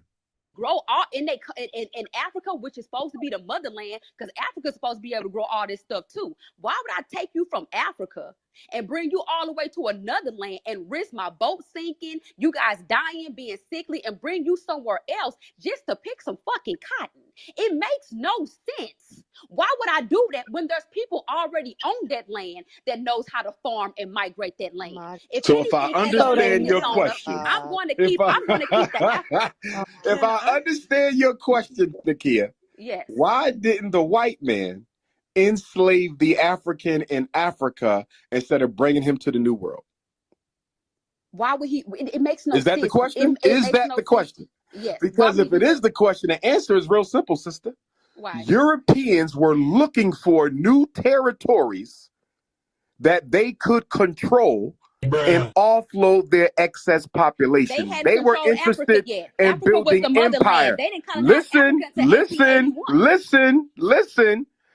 Africa, for a long time, was ground that the European did not want to touch because he was afraid of it. He had never investigated the continent. Why you slave? If you're afraid, how you going to slave the people if you're afraid of them? How Because you slave 20 million people and you're afraid of them? That makes no sense. First of all, when they finally came to Africa and began the slave trade, they were on the coast of Africa, not in the interior. If you're going to enslave, listen, if you're going to enslave African people and build an economic empire out of it, you can't do that from the coast. You have to go in the inside. That's one of the reasons why they made deals with African rulers who would go and get the enslaved Africans and bring them back to the Go and get the enslaved Africans. So he admits. See, family, you see that? These guys know, but then they'll play dumb in front of you. They'll go and get the enslaved Africans. Now, if the sister had any screws in her head that was tight, she would have said, hey, who enslaved them? And then he would have to admit, Africa enslaved them. Coast. It wasn't until Stanley traveled to the heart of Africa into the Congo. And once he crossed the entire continent, he told the white man, we can make it here. Africa was already populated by kingdoms that they would have to destroy, and the white man wasn't able to survive the climate nor the diseases of the mother continent. It was not feasible. It was not feasible, Nakia. All you got to do is read the history on European global exploration. He did not listen. He did not listen, Nakia. He did not start going into the African interior until his military technology allowed him to fight the African at a distance. Study the history of military. The ones on the coast. There was no kingdoms on the coast, and the ones on the coast were the weaker ones, so they took the weaker ones. If you're on the coast, you are on the water, sweetheart. Do you know what that means? That don't mean if I got to get the hell out of Dodge, I can get the hell out of Dodge. What I want to go in the interior for of a country I don't know anything about, in a climate that I can barely survive? What are you talking about? Why did they bring Africans to America? Because the Native Americans knew the land too well, so they kept on escaping, and the white man was dying from diseases. So he needed somebody who could withstand those heats and those diseases, and that's why they brought us, because we're the genetically strongest people on the planet Earth. Wake it up. He did go to Africa. Do you know that by the time slavery ended, he was already colonizing Africa, but he did not start there because he did not think he would be successful there in the beginning. Oh my God. Okay, Dr. Umar. The climate of Africa was deemed unbearable by the Europeans. You can study this, sister. You don't have to believe me. Okay, that's You can study this. Christopher Columbus was in Africa. He got the map to come over here from African brothers and sisters. He spent the whole week in one of the slave dungeons in Ghana, either Elmina or Cape Coast, and they teach you that when you go there. So they knew how to come to America because we taught them how to come to America. But they wanted to go to a land that they thought would be much more efficient to conquer and colonize. The white man wasn't about to go into Africa, try to conquer and colonize. He didn't do that until after. So you mean to tell me when they came over here, because they was calling us savages, and when they came over here, we've been fighting. We gave them hell, and them calling you a savage means what? We was fighting them just as much. What battles have you seen the Africans fight versus the battles that we didn't fought? You see, we fought them way Are more than you the Africans serious? fought them. Are Yes, you we did. serious? We have been fighting. Are you We done fought serious? Yeah, she's Are wilding. you serious? Yes. Misguided. Very misguided. Every kingdom in Africa just about fought the Europeans. Yes, they had a few collaborators, but most of us fought the Ashanti Wars, the Zulu Wars. The Ethiopians even beat them. The Zulus even beat them. The white man had to fight for almost 100 years before he could finally take Africa comfortably. The Seminoles fought. We fought as You well. gotta The Haitians fought. You're not no Seminole. Listen. We fought just as well. You acting Okay, like so we you a didn't fight Seminole. also. But how are you a Seminole when you can't give me the names of your 16 great? So you're sure you're Seminole, no, I didn't but say you don't even know the names of your 16 great grandparents. How did you? My grandmother is Blackfoot. We're Blackfoot in Osage. I know Okay, that you're for a fact. Blackfoot and Osage. Yes, we are. How many of your 256 7 times great grandparents are Blackfoot and Osage? I can only go back to my great And here's the funny part. Here's the funny part. Your Blackfoot ancestors and your Osage ancestors have African ancestry as well. That's the ridiculous part. Yes, they do. Yes, they do. They're right here from this yes, land. they This do. is our land. You can be from Africa and fight from Africa, but I'm gonna fight for America. You can go. Listen to me. Your identity is false. Your identity is false. Every African on the planet came from Africa. Anybody who tells you you was in America and didn't come from Africa is a lie, and they cannot prove it. The issue is y'all hate yourself. No, y'all hate being black. Y'all hate being African.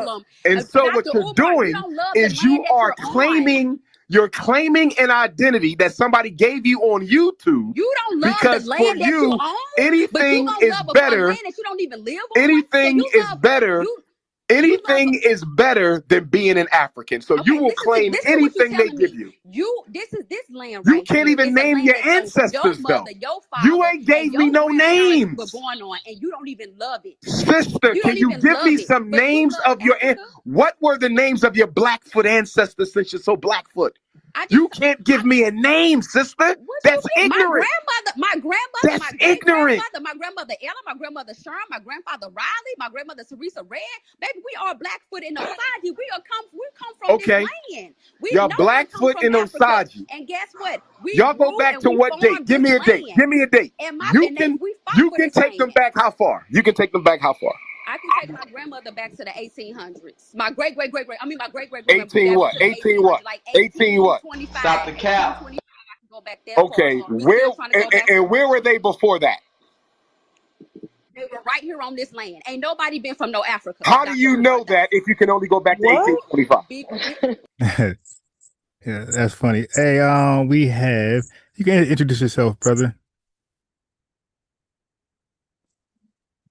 You want to you want to introduce yourself to the chat? Hey, peace, Ron. This is the Black Guy calling in tonight or listening in, and I just wanted to say that I'm kind of listening to some of the commentary that you're listening to, and I just wanted to say that Black people as a whole. Oh, you went on mute by mistake. You might want to come off mute. I didn't mute you. Hold on. You got to come off mute if I did it by mistake. But I don't think I muted you. Hey, Black Guy, sis, you got to come off mute.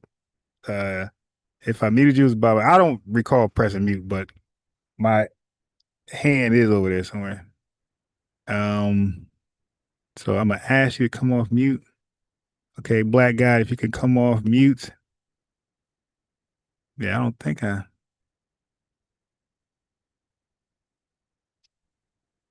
Black Guy. Okay, so once you come off mute, maybe she has something going on in the background and muted herself.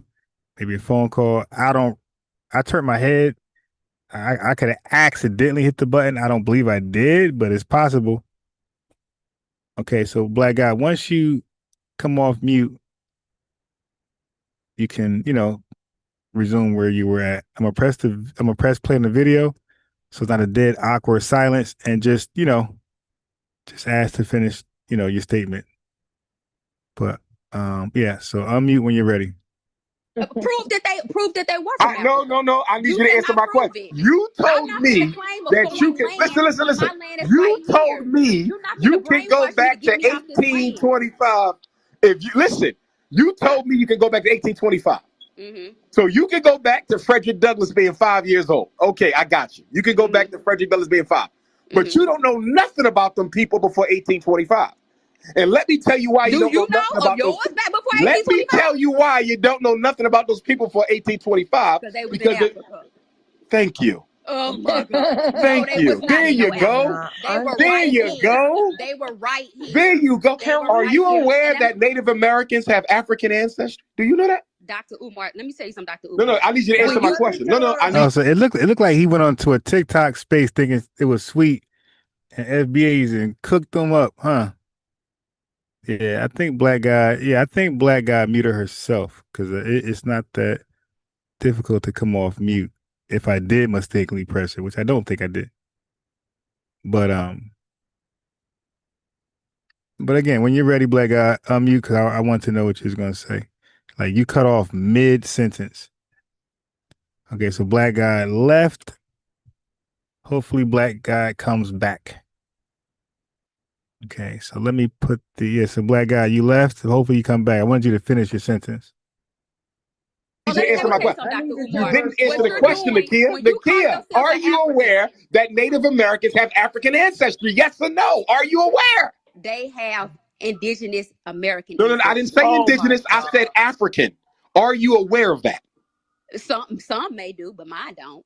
Oh, see, I need you Some to. may do, Okay. but mine don't. The If problem yours do, is you're that's not fine. well read, Mr. Sister Yours Nakia. Listen to me, do, that's fine. Sister Nakia. The problem is you're not well read. You need more historical education. I don't need no. Yes, you do, my sister. And the problem with a lot of you, listen to me. The problem with a lot of you, Nakia, listen to me, Queen. The problem with a lot of you young folks is you get your education from uneducated YouTubians.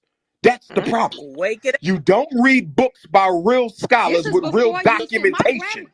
This is Dr. Umar. I don't know what you think I've been watching, but I'm telling you what my family told me. Right, but they can only go back to 1825. That's nothing. I've talked to my family. 1825 is not. That's not history. Them, do we? If I call my You can only grandmother go right back now, to my grandmother gonna 1825, say, sister. baby, That we is means not you no know Africans. nothing about.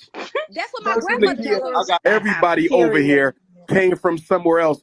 And Sister Nakia, you said it sounded like you were making an argument that slavery could not have happened because Africa is so close to Europe and the white man didn't need to go to America to enslave blacks. He could have enslaved us in Africa. Are you leaving out the fact that the white man thought he was going to uncharted, uninhabited territory? Isn't that the... Okay, I would have loved for somebody to ask him to prove that indigenous Americans had African DNA. Okay. Yeah, because we don't even know, like, obviously today, right? Modern times, they slept with white people, or they slept with us. You dig? They slept with whoever. So in modern time, they would have some genetics going back then. But I wanted to know if he was dealing with like pre-Columbian indigenous Americans, right? Okay, because from a strictly genetic and archaeological standpoint, there is no widely accepted evidence that indigenous populations in the Americas possessed African DNA before the arrival of Europeans and the start of the transatlantic slave trade. Okay. So I would have loved for somebody to challenge him on that one. Like, yo, what do you mean African DNA? Are you saying before white folks came to, then we would have had them, but nobody asked him that. Nobody challenged him. They let him just say something wild like that, and unfortunately we can't get him. And black guy, she must have had something urgent to do. But when you finish up black guy, if I'm still here, just call back in, click the link. The reason they called it the New World, he thought he was going to a place where he would not have to fight in order to control and conquer the land. That's one of the biggest reasons why they came over to the Americas, because they thought they were largely unpopulated. And they could not handle the climate of Africa, and they knew Africa had standing kingdoms with standing armies, so they bought their time until the European military arsenal was strong enough to fight the African without having to engage in hand-to-hand combat. Are you one of those Negroes who believe slavery did not happen? I do believe that. Oh my! You believe slavery did not happen? I do believe. I believe slavery. Lord have mercy. And you guys are entitled. And you base that on what? You base that on what? Hold on. I want to hear her. I want to hear Sister Nakia's.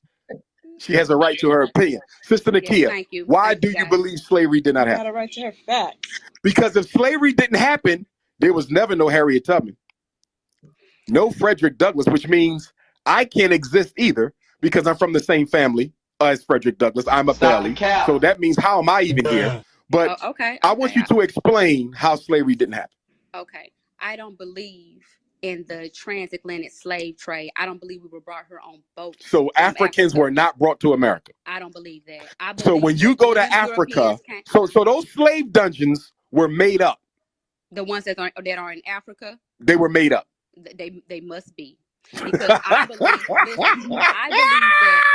that when they came to this land, when they came over here to this land, and have you read Christopher Columbus journals that he wrote back to the Queen? I absolutely do, and you must not have.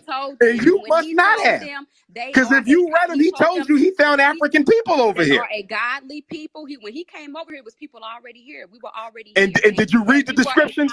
Did you read what he said? Did you read what he said, Nakia? Nakia, did you read what he said? Did you read what he said? What did he say about the people? What he said. What did he say about the people he found? He never said we came from Africa. He said that the people he found in the islands, because Columbus never came to America. Columbus came to islands off the coast. Right, exactly. Absolutely. Vespucci was the first European to come to Columbus. Right, exactly. And who did Columbus, and what did Columbus describe the people, how did he describe the people he saw? He as dark-skinned people, as godly people, and calmly people. You didn't give me the rest of the descriptions. And how did he describe their hair? They was woolly and woolly. Yeah, woolly. So, that don't mean nothing. And if you read some of Columbus's notations, he also makes reference to the point that the individuals he encountered in the Caribbean islands look just like the ones he encountered in Africa. Okay, we may look similar, but we're not the same, baby. Then let's do the DNA test and let's see. Baby. Let's do the DNA test and see if you don't come from Africa. Nakia, can we do the DNA test? Can we do the DNA? Nakia, can we do the DNA test? All that DNA is going to tell me that I'm from West Africa. Hey, family, yeah, you see, he's an idiot. He's misapplying the DNA test. They don't tell you came from, the DNA test do not tell you came from Africa. That's not what they're designed to do. They have health benefits. They can catch a criminal, and they give you broad regions, and they can tell you about your genealogical relatives in America. And they are not intended to tell you you're African. This dude's a pump faker. He's a fraud. I know. I don't need no DNA test to lie to me, and I know where I'm from. So let me ask you a question then. So you're telling me all that African history, all that African history of African princes and African kings and Africans who went back to Africa even during slavery, Africans who fought and sued for their right to return home, all of that is manufactured history. She said it's a lot. I don't believe it.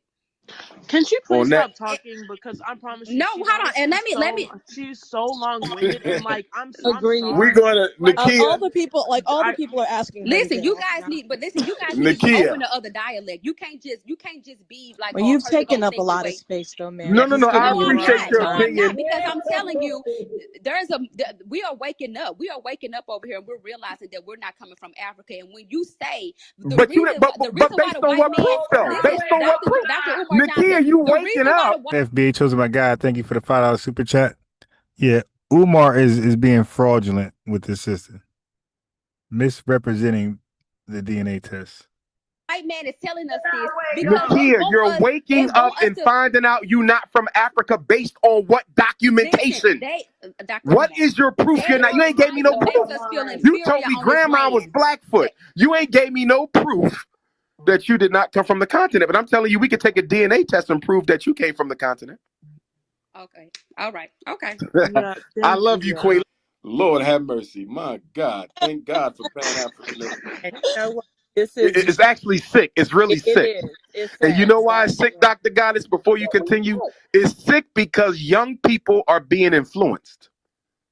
Young people are being influenced by these social network self-taught fools. They're not scholars. I'm not talking about you, Sister Nikki. This is not about you. But the people who have informed you. These people are not scholars. They've done no original research at all.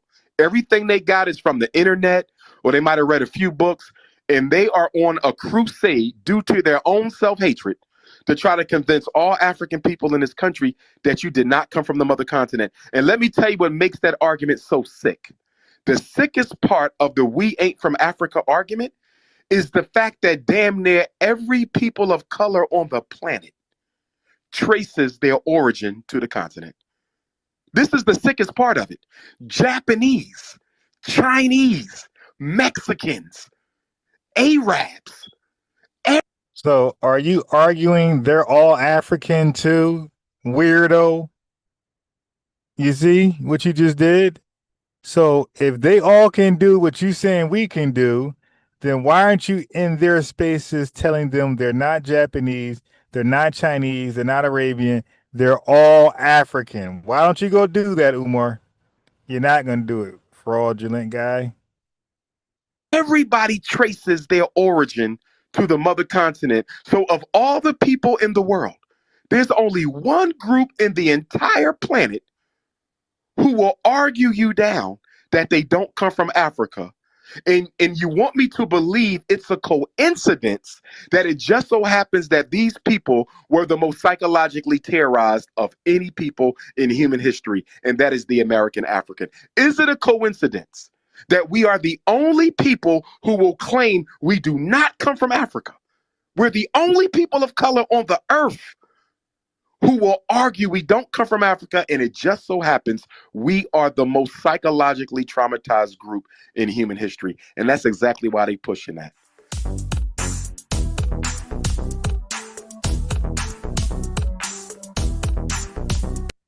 That music is trash. That music was super duper trash. All right. All right. So where are we at, family? Where are we at on time?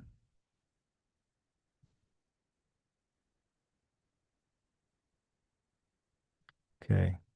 I was tired a little earlier, about 30 minutes ago. I'm up now. Okay, let's see. Okay. So you know what? Let me download this video right here so I can get rid of it.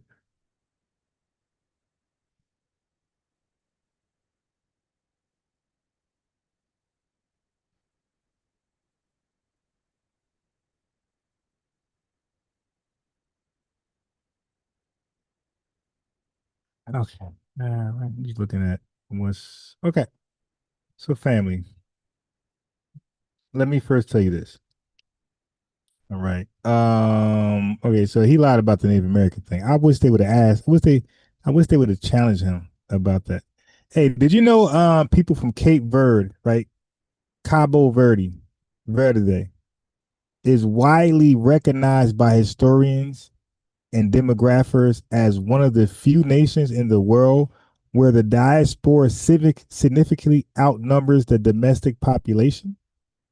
Check it out. As of 2026, we're talking about Cape Verde. The population living in the islands of Cape Verde is approximately 30,000. All right. I'm sorry. Yeah, where my glasses at, man? I don't know why I even try to read this without glasses. I got my glasses today. These are broken glasses. I can't find my brand new glasses. But bottom line, I got my reading glasses. Okay. Let me try that again. So, as of 2026, the population living in the islands of Cape Verde is approximately 530,000. By contrast, the global Cape Verdean diaspora is estimated to be between 700,000 and 1 million people. What does that mean? What does that mean? Okay, so the United States, we're talking about New England. This is the largest diaspora hub because of historical ties to the whaling industry in the 19th century. Cape Verdeans settled heavily in New Bedford, Massachusetts, Brockton, Massachusetts, Providence, Rhode Island, and Norwich, Connecticut. There are estimated to be over 500,000 Cape Verdeans and their descendants in the U.S. alone. Let's talk about Portugal. As a former colony until 1975, Portugal remains a primary destination, with estimates of the Afro-Cape Verdean population in Portugal reaching up to 700,000. Okay? Though official census data is limited by Portuguese laws regarding ethnic tracking, right? So other countries that's like similar, as far as, you got Jamaica with a domestic population of 2.8 million. There are nearly 3 million Jamaicans living abroad, primarily in the US, UK, and Canada. All right. So this phenomenon where a nation's diaspora is larger than its resident population is known as a diaspora nation. Diaspora nation. Cape Verde is one of them. Jamaica is one of them. St. Kitts is another one. Samos another one. Dominica and Grenada is another one.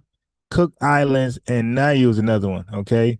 So African countries are dealing with this. That means people are literally fleeing from that. They got more fleers than they got people who stayed.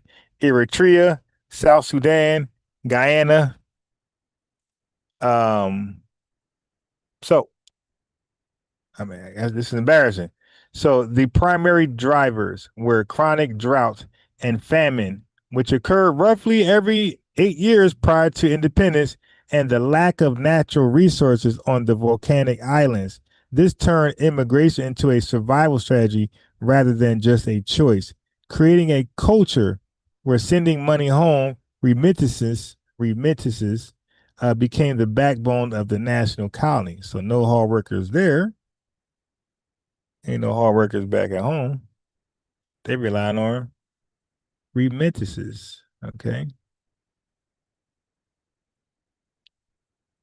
Yeah, man. They live abroad more than they are domestically home.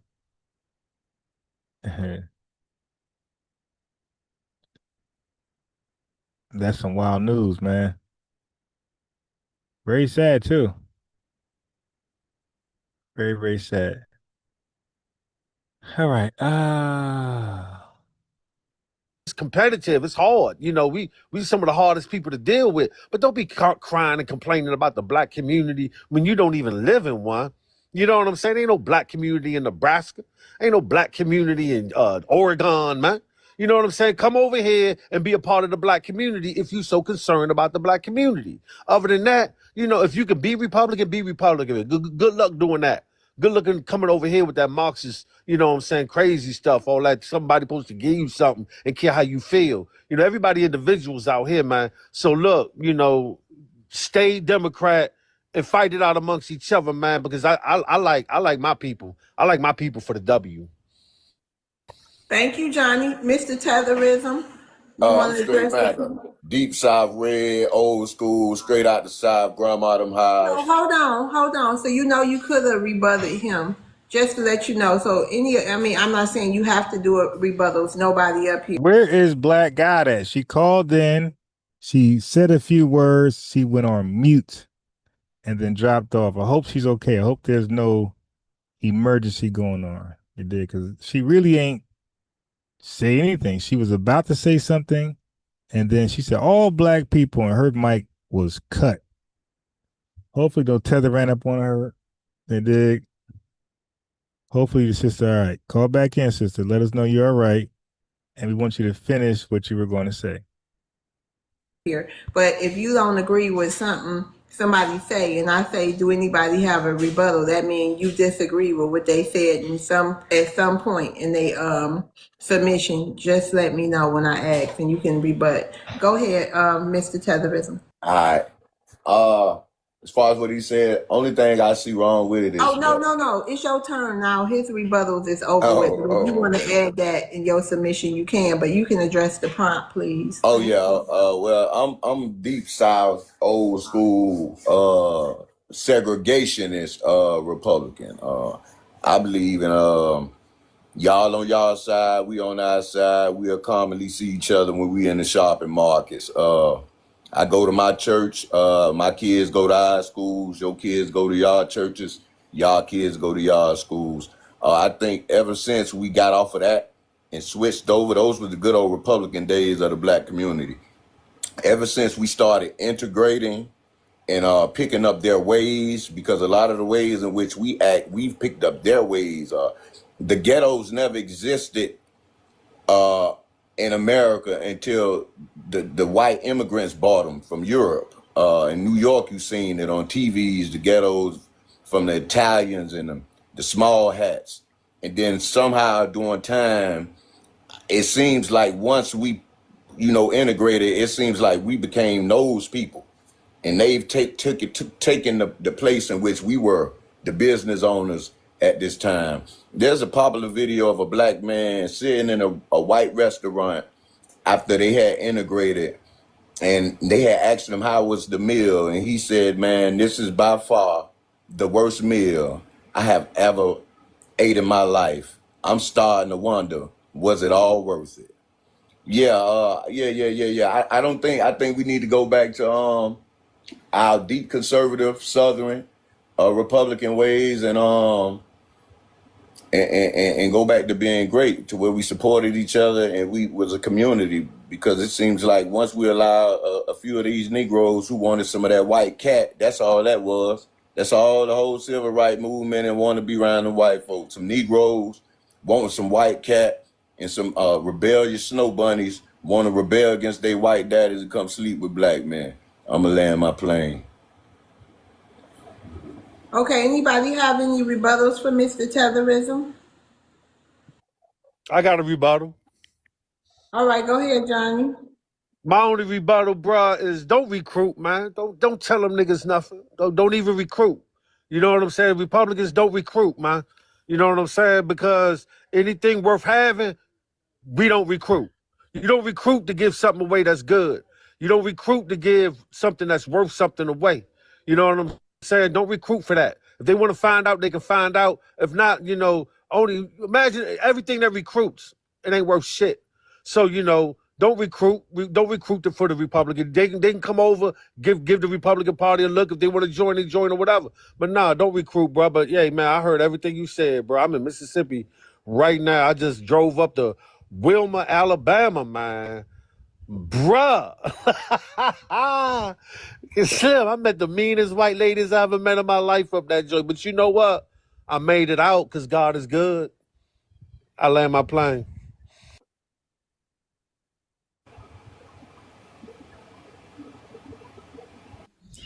Tap the screen and share the live, please. How you doing, chat, today? All right. Okay, Mr. Tetherism, final say on that. Thank you for the gifts. I heard him say something about recruiting. I tell people that's the Republican Party's biggest problem. They don't recruit. They don't send people into the black communities. Democrats constantly on a recruit. You constantly see the commercials, doing YouTube videos. They constantly is a presence of Democrats in our black communities. Republicans really kind of stay away. And once you, like me, I identify with it because I'm a conservative person. I like my land. I like living in a nice area. I grew up in a black community in Miami, but once I got a few dollars, I had ambitions to do better in life. And I knew I once was a participant in Yeah, that's crazy. The link you gave me about the Indians faking armed robberies at the liquor stores or convenience stores. So yeah, Tariq spoke about this some years ago. How that was a scam, a flaw in the system. If an immigrant or somebody who don't have citizenship on your visa or even illegal, I guess, but an immigrant for sure who don't have citizenship, all they gotta do is report them being violently assaulted or threatened by someone in America, and they get citizenship, something like that. So I'm glad that. Well, hopefully the link you gave me. Hopefully this is. Um, hopefully they are calling it a scam and addressing it. So I'll play that tomorrow. That's a 13-minute video. Shit. Yeah, I'll play. That's a 13-minute video. I'll play it tomorrow.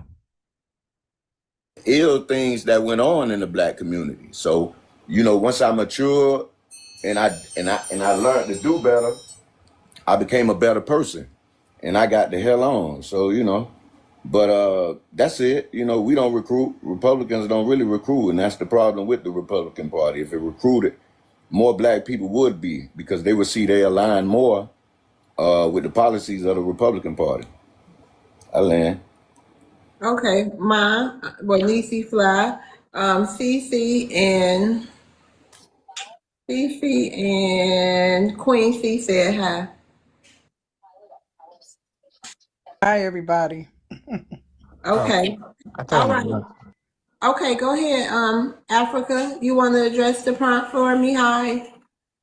Yes, who is failing Black Americans? I feel like Democrats and Republicans, they both are not for Black Americans' interests at all. Why I say that? When you look at their policy. Wait a minute, hold on, Africa, real quick. Johnny and Mr. Tetherism, y'all can stay up here, but Johnny, I want you to definitely hang around. But I want to rotate the stage. And if you go, I'll send you an invite when I get ready to do that. All right, family. So the question is, did colonizers accidentally create Pan-Africans? I'm sorry. Did colonizers accidentally create Pan-Africanists? Actually, it should be Pan-Africanism. Hold on. Let me fix it. You can only read the typo you wrote. Okay, did colonizers accidentally create Pan-Africanism? All right, so let's deal with it. So you can start right here. There's something called the blender effect. So before the Middle Passage, there was no African identity. Right? Where's my glasses? I put it somewhere right here. Damn, where's my new glasses though? Because this one of the arms is broken here. Okay, so listen, it's called the blender effect. Before the Middle Passage, there was no African identity. There was no African identity. Okay, that means that there was only Asante, Fan, Bakongo, etc. You dig? So by stripping people of their specific tribal names and languages and shackling them together, Europeans created a singular Negro or colored class, right? Unintentionally, unity. Europeans, colonizers created unintentional unity. So by treating all people from the continent as one interchangeable labor unit, the enslavers forced a shared destiny upon them, right? The Pan-Africanism of the 1960s was a political response to the racial monopoly the Europeans created in the 1600s, you dig? And Pan-African was a nothing burger at its entire existence when Tethers and Pan-Africans got a hold of it. Okay, so in 1974, I'm bugging. In 1914, Lord Lugard amalgamated the northern and southern protectorates primarily for fiscal convenience, using the surplus of the South to pay the administration of the North, right? So the British didn't care if the Hausa, Igbo, or Yoruba wanted to be one people. They needed one administrative unit to extract resources effectively. So they was like, yo, I need y'all to work together. They're like, nah, I'm Igbo. I'm Hausa. I'm Fulani. We beef, we war. That white man said, man, if y'all don't get all y'all asses in there and pick this goddamn resources from the dirt, give a damn what y'all call yourself. Matter of fact, since I keep seeing differences, y'all Nigerians. That was this Igbo, Fulani houses stuff where I can't get my money. Hey, yo, all of y'all are Nigerian from now on, and y'all better not play with me. As y'all working for me, don't you start this, oh, I ain't working with him because he Igbo. And no, yo, all of y'all Nigerian, get the resources from the dirt. When I come back, y'all should all be working together as Nigerians. You dig? That's essentially how white folks unify these tribes who would have never organically got together. All right, that's called forced amalgamation. So in subsequently, the very concept of Nigeria is a British invention. I wasn't lying. Pan-African leaders like Nnamdi Azikiwe took the colonial box and tried to turn it into a sovereign home, right? How'd that work out for them? But let's talk about what I talk about a lot over here, the American Colonization Society, the ACS. Okay, that is a perfect example of the colonizer motivating people to become Pan-Africans, okay? So the ACS wasn't founded by people who loved Black Americans, right, or wanted this Pan-African unity to take over. It was founded by people who feared racist people, and you had enslavers, you had Quakers, abolitionists, all of them together, slave owners. They feared free Blacks would inspire slave revolts, and they also feared that other enslaved Blacks would want to be free because how they live in their life. Entrepreneurs, and they making, I mean, they living a good living. So they wanted these free Blacks out the country, right? So while the motivation was removal and arguably ethnic cleansing, the result was the first modern republic in Africa where the descendants of U.S. Slavery and the indigenous population eventually forged a unified national identity. We're talking about the indigenous population of Liberia, not America. So though not without significant conflict and a settler native caste system. So they fought in the beginning, but it was the ACS, white man, okay, enslavers who patriotic, what do you call it? They call it patriated these folks to Africa. That's not something that these free Blacks wanted to do. They wanted to stay in America as free Blacks, and they wanted rights, obviously, and citizenship, right? But their thinking wasn't, hey, let's go live in Africa. So that was the white man, the enslaver idea, okay, saying, hey, why don't y'all take your ass to Africa? So once again, you see white people creating this unity thing amongst people who would have never organically got together. Those indigenous people of Liberia would have never got with the free Blacks over here if the ACS didn't ethnic cleanse them. All right, so we got Nigeria, we got Liberia, and let's talk about the West Indies, right? I talk about a lot over here, the West Indies Federation. The British did indeed try to force the Caribbean into a single nation. It was the British idea. A lot of y'all don't know that. All these West Indies parades and they dancing around acting a fool. That was a British idea. The Caribbean, the islands never thought about being one nation. Okay. The British goal was that it was easier for the UK to manage one federal decolonization process than 10 separate ones, right? So this project failed, obviously, because they couldn't get along. right? It felt. It felt in 4 years. Africa couldn't get along with the smaller islands. The smaller islands, not Africa, Jamaica, and couldn't get along with the smaller islands. They felt like they should have no power because they small.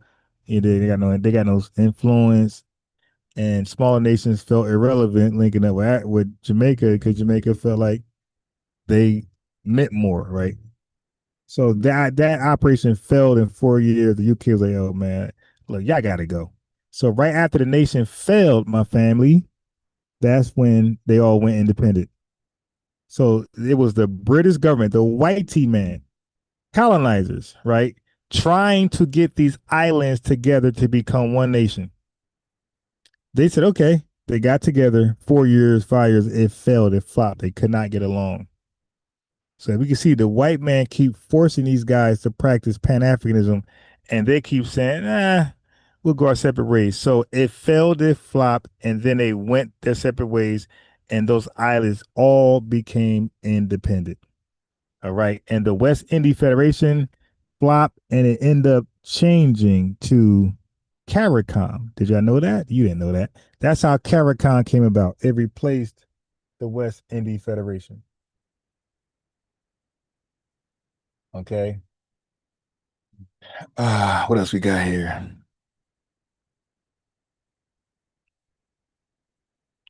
So after that, you got the Berlin Conference, right? They carved Africa for extraction. They created the national borders that now define what they call African unity. They call Pan-Africanism. You could thank the Berlin Conference. You got ECOWAS, right? CFA Frank, right? Monetary control. It was created for monetary. White people created ECOWAS, a bunch of African nations for monetary control, regional stability. So they got together. They're getting along. They're practicing Pan-Africanism because of, I believe, France, right? So that forced different nations into economic dialogue, now being rejected by 4 countries that split off from them. AES. I'll deal with that in a second. Okay. So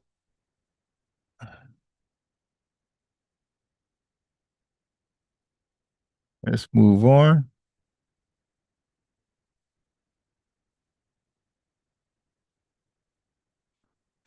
Okay, so we know about Burkina Faso. So when I said the AES was about 3, 4 African nations part of ECOWAS, and they broke off in rebellion. So once again, they can't get along for shit. They were getting along under ECOWAS, and then 4 African nations said, enough of this, we're out. They divided. They're being divisive from ECOWAS, and they formed something called the AES, right?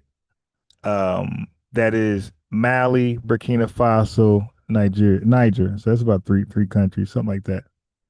Okay. So their thing was, we're gonna reject the Western mindset. We ain't rocking with the West. We're gonna do our own thing, and our own thing was just replacing the West Europeans for the Eastern Europeans, Russia. That's not your own thing, my guy. That's replacing one colonizer for another one. That is not doing your own thing. All right.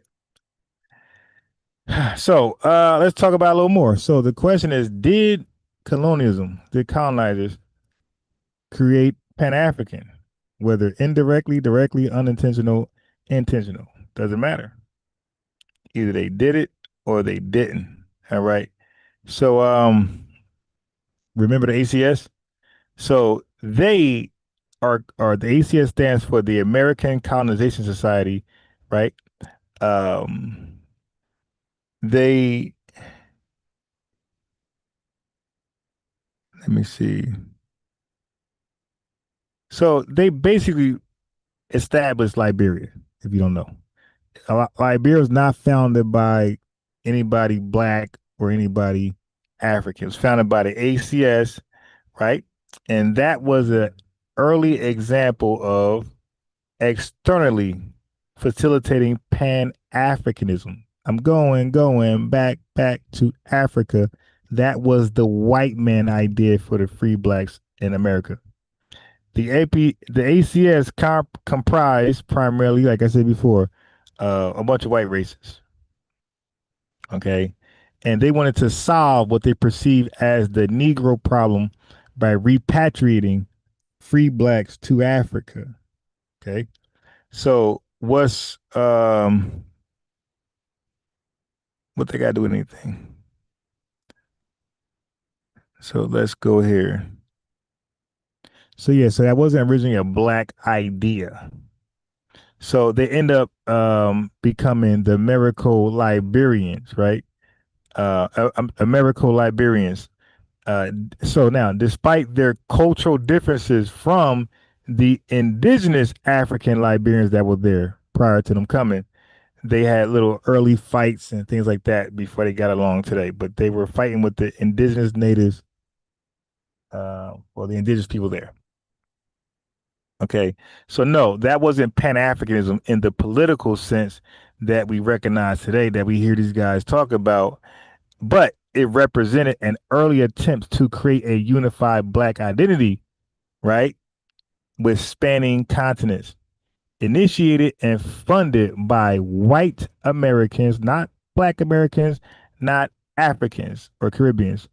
White Americans who likely had no intention of fostering black unity beyond removing from Africa, but the idea of going back to Africa, repatriating Whitey, coming together in spite of our differences, Whitey, come to be one nation, drop our flags, Whitey, white man was all in that. You dig? So remember Nigeria.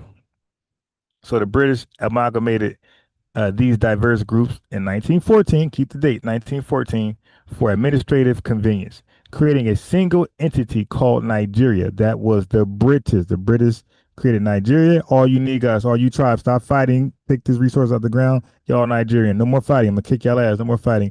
And they also had the idea that all of the islanders become one people, the West Indies. So the British was all about Pan-Africanism. It was all about uniting Africans wherever they found them, where they disagreed and stayed away from each other.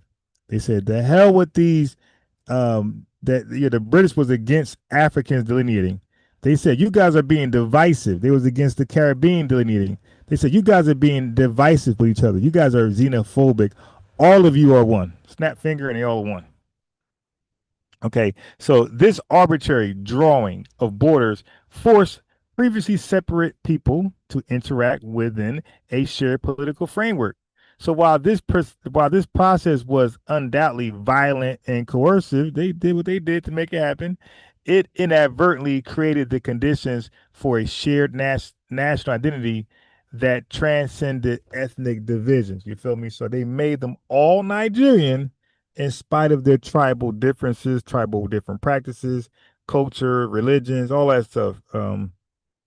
Languages, y'all all Nigerian. Stop this, and get down that ground and get these resources together as my resources, and I want it now, right? So today, right, looking at today, despite ongoing ethnic tensions, Nigerians generally identify first as Nigerian before their specific ethnic affiliation. So these guys running around here telling you you're African, hey, you're not black, you want to be close to white, while they call themselves proudly Nigerian, and that is from racist white people. Brother, you didn't name yourself. Nigerian is an exonym. West Indian Parade, that's an exonym. British people named that. Okay? So when you say we want to be close to the white man by calling ourselves American, well, we actually are American. Okay? Because we built the foundation of this country. But you guys became overnight Nigerian by force. We didn't become American by force. We fought to earn the right to reap what we sowed. Like, we built the foundation. We like, nah, you ain't about to do us dirty. We built the foundation. We are owners of this country as well. We got a stake in this country. We're American too. We fought in all the American wars and blah blah blah. We got the American culture is all us. We got hella patents in America. We got hella innovations and inventions. No, hell no. We American. Make no mistake. We are American. So we were. They didn't force us to be American. We actually put work in, and we, earned it the right way. Okay. So this national consciousness, Nigeria, born of colonial imposition,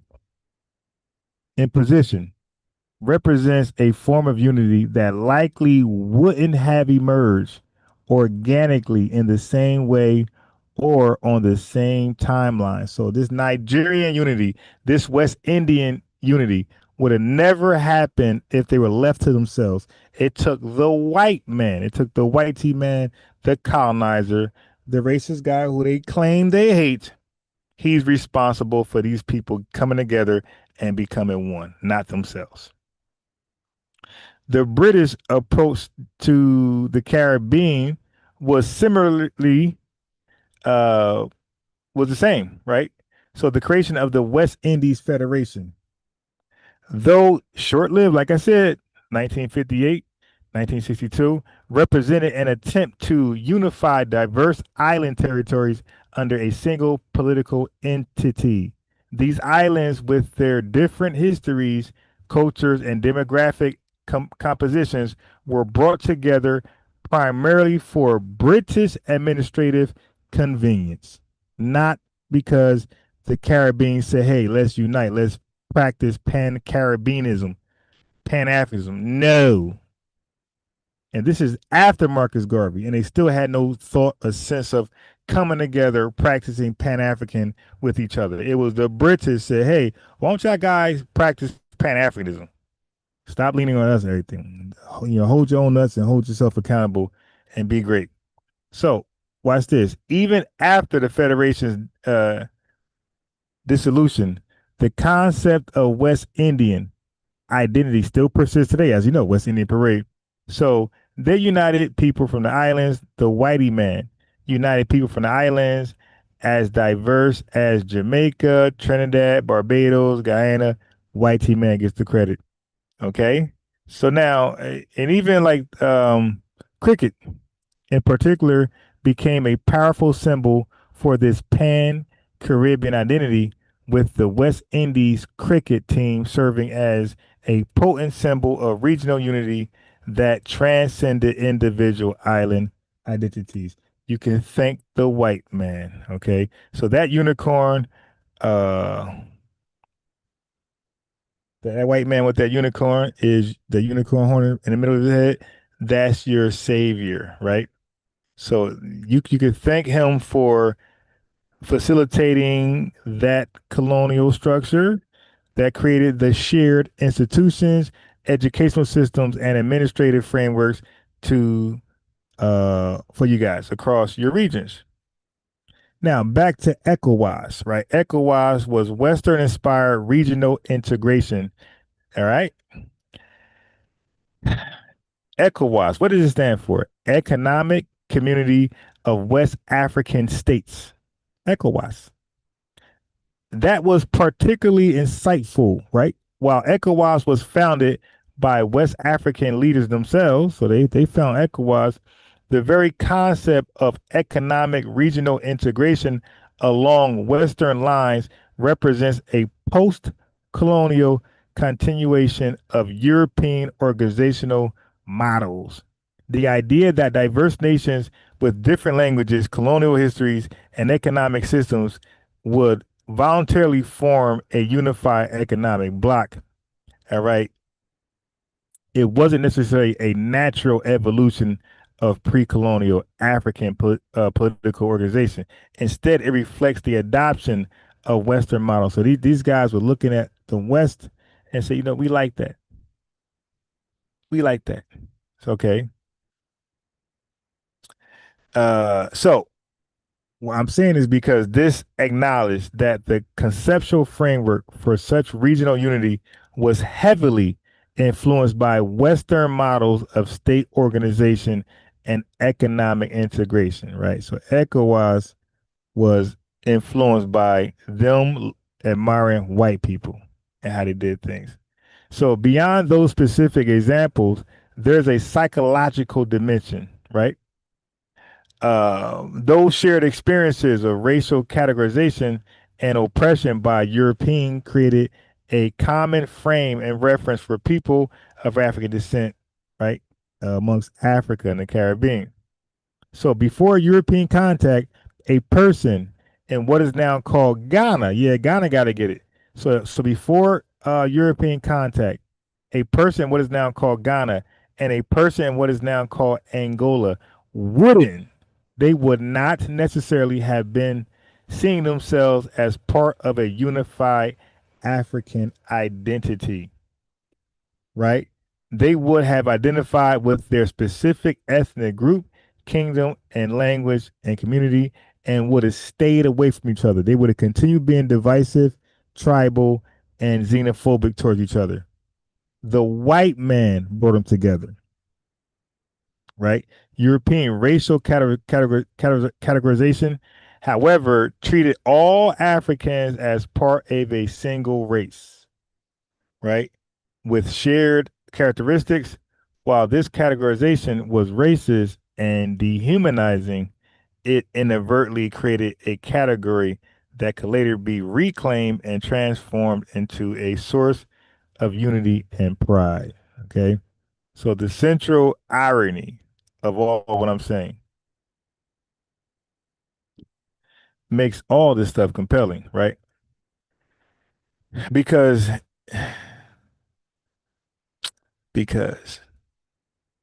they would have never organically ever came together without the white man either forcing them or they're looking at the white man system saying, we like that. We should borrow that. Without the white man influence, a lot of these countries, a lot of these islands would have never came to be what they came to be today as far as one, unifying. Okay. So like I said, this racial categorization was racist and dehumanizing, and it inadvertently created a category that could later be reclaimed by these folks.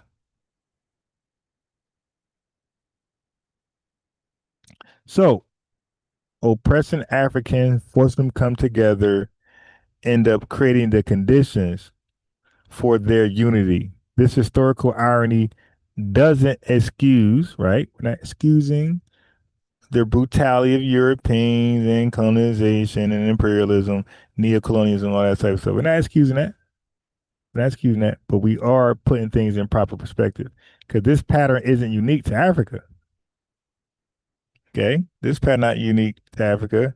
Similar dynamics can be seen in other contexts where oppressed created new forms of identity and solidarity, right? But we're talking about Africa. We're talking about the Caribbean, where they were literally told, you got to unite. Stop being tribal, stop being divisive, and come together and unite. That was a white man. Okay.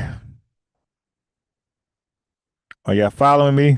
Is there everybody on board? Any questions? There's a link right there. Any concerns, any statements? There's a link right there. There's a link right there. You know, once again, before Europeans showed up in Africa, in the Caribbean, in these places, but let's deal with Africa. Before the Europeans showed up in Africa, people in Africa were not walking around saying they're black. Like they lie and say right now. And then they lie and say they actually did this. That didn't happen. That didn't happen. Instead, they were walking around saying they're Yoruba, Igbo, Akan, Wolof. Identity was tribe, kingdom, language, not race. Okay. So we got Bebe. How you doing, Bebe? Hello, can you hear me?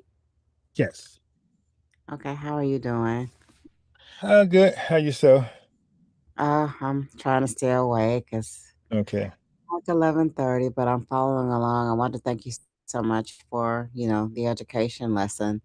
But Yeah. I've just been doing a little bit of just looking on my own, just trying to look at like some of the DNC platforms, Republican platforms. I went to the NAACP.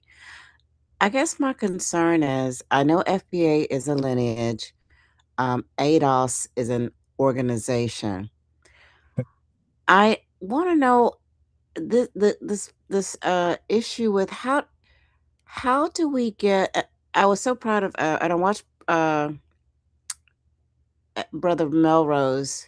He was at the National Action Network. Yeah, yeah. And I was so proud because he really had like Roland Martin and Al Sharpton and a lot of these, you know, I guess a lot of people shook, with his statements. So I was just kind of going to some platforms. I guess my concern is if these politicians and people that are running for office, if they don't know what we want, what can we do as a collective, as FBAs, to get the message out and get them to add, reparations, and things to their platforms? What are we doing? Some organizing there, or is it something that Yeah, I'm? so that's a good point. Now they do know what we want, right? Case in point, Melrose went there in their spaces where hundreds of thousands seen that, and they heard them say that. And also, all of them that come to the Breakfast Club, Charlemagne asked all of them about reparations. All of the Democrats, all the liberals come over there. He asks all of them about reparations. And our spaces are really loud. Like, we don't have small spaces. When we talk, people listen. So our spaces, like right now, like not mine in particular, but we're talking about Tariq Nasheed, Jason Black, the professor. We're talking about Afro Elite and Black Alpha Male. Black Alpha Male is part of this. I keep saying him, but is that him? Black Alpha Male is a red pill guy. Yeah. So, yeah. The name just similar. Like, I keep saying that, but Black Alpha Male was a guy from the red pill spaces, right? That's funny as hell, but illogical but funny. Yeah. So I was just amazed at like Al Sharpton and Roland Martin's response, because they've been in the game for so long. How they were calling FBA stupid, and you were so ignorant, and so to me it sounds like they really don't know. No, they do. No. They why they calling us stupid?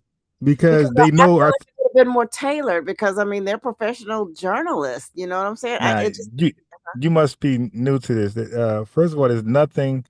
I don't recall Roland going to school to be a journalist. I don't believe that's the case. I thought he worked for CNN. I thought he was actual communications major or something like that. But maybe I'm wrong. You know what, Roland? You're right about Roland. Now that I recall it, because he's been away from that scene so long, I forgot. Yeah, I do. When I first came across him, he was on those platforms. All right, talking and doing some work with journalism, right? Yeah. But what I'm saying, right? What I'm saying is, they are calling us stupid because they're saying what we're demanding is illogical, irrational, unreasonable, and they're not going to do it. That's why they're calling us stupid. That's why I'm trying to tell you, when they were on, like, you might be new to these spaces and these arguments, but these are 10, 20 years old and even older than that. But they've been confronted, not by Tariq Nasheed, not by you or me. They've been on the Breakfast Club. Okay, one of the biggest stations in urban areas, and I mean urban settings, spaces, and they've been asked out front. What about reparations? So when Tariq Nasheed joke about Bernie Sanders saying no, Biden saying no, Kamala Harris saying no, they all said no on the Breakfast Club. They were asked the question straight in their face, and they all said no on the Breakfast Club. So they know, because they're being confronted with our issues. There's no way to not hear us. How do Tucker Carlson, how does their ops hear what we're saying, but they somehow don't hear what we're saying? They're purposely blocking out what we're saying. Now, if they're saying no, one last thing, if they're saying no to our demands directly towards us as we bring them up, or from the Breakfast Club or different neutral spaces, if they're saying no, then it's no. Like, there's nothing we can make them do when they keep saying no. Go ahead. But you know what was ironic? It was a lady, congresswoman. I forget where she's from. Her last name is Jayapal. I can't think of her first name. I think she's from Washington. But she was asking for reparations for immigrants, I guess undocumented immigrants losing businesses or from what ICE is doing. So, but she asked for it like in that political setting. She's an Indian immigrant, so I was a bit taken aback. I've been seeing like the I guess the replays of it, so they know what reparations are, but I was just, like I said, a bit taken aback that she would ask for reparations for undocumented immigrants. I don't know if it was for Somali immigrants that are losing business at that Karma Mall. I wasn't quite sure, or I knew it had something to do with ICE, but I'm just wondering why our politicians, or she's a Democrat. They're not asking for FBA reparations. I mean, so I think they're listening, but they are they hearing us but not listening, or So like for example, you got ADOS advocacy. All they talk about, like how we talk about delineation mainly, all they talk about is reparations. Now, your space you're talking about, they're in all those spaces and more. They had Dr. Sandy Darity with them, big well-known economist, wrote books, helped rewrite HR 40, all that type of stuff. Okay, so the excuse they don't know, they know, and if you think they don't know, that's because you don't know, but they know. You got people, all these reparation advocacy things that's online and offline, things we don't know. You got the California thing was big. Now you trying to tell me they know about? Come on, so they know it's really big, and it's been a topic of conversation. Why you think the UN conveniently is talking about reparations now? Everybody's talking about it because of the attention we brought to it, right? The fact that Roland Martin can acknowledge ADOS, which stands for American Descent of Slavery, and the fact that he can acknowledge there's a such people call themselves FBA. These are acronyms that started because they were campaigning and demanding reparations first and foremost. Yeah. So the very acronyms that we go by were acronyms started for reparations specifically, and they extended to more things. But reparations was the center of the conversation in 2016. Do you know why? Because in 2015, you had CARICOM pitching reparations. So reparations was a hot topic around the 2010s.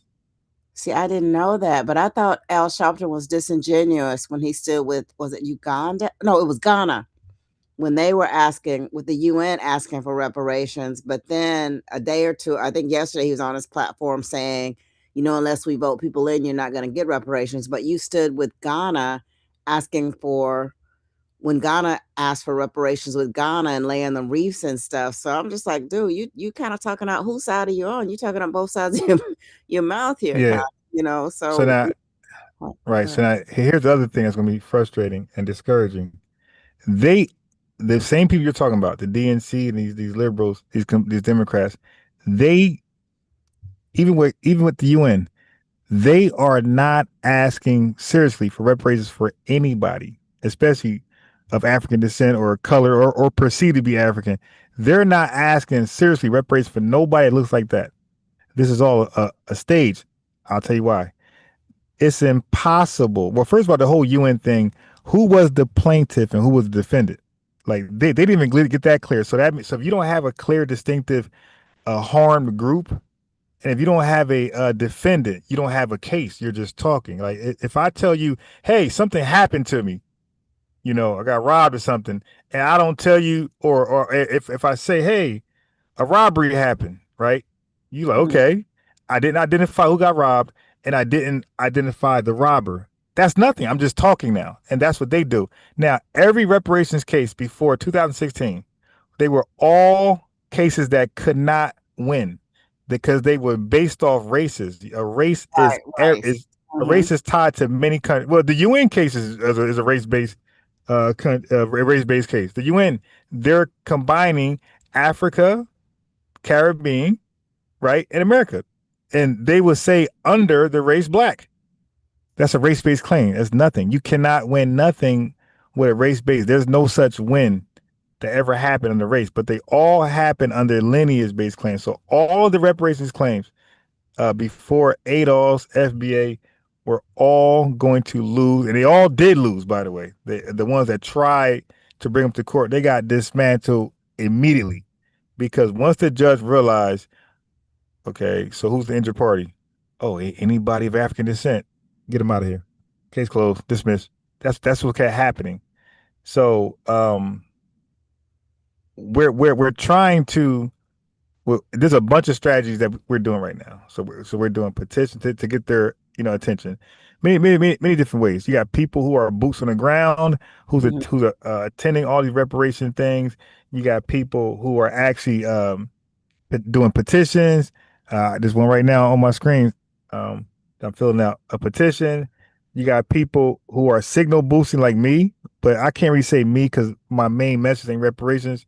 I'm an advocate for it, but you got people who main mission reparations. That's all they push on their platforms. Like Yvette Carter was live today, like 600 people. Like so, and by the way, her influence is growing, right? Because she had 631 today live viewers. She was just about 100 and some change not too long ago. So Right. so like so these messages are growing, and before you know it, she's gonna be up there with Tyreek. Like she had 600 in like no time. I'm telling you, she was like 100 something not too long ago. 631 today. I was like kind of like wow. But that's just, or I don't even know what it ended up being, but it was that heavy early on.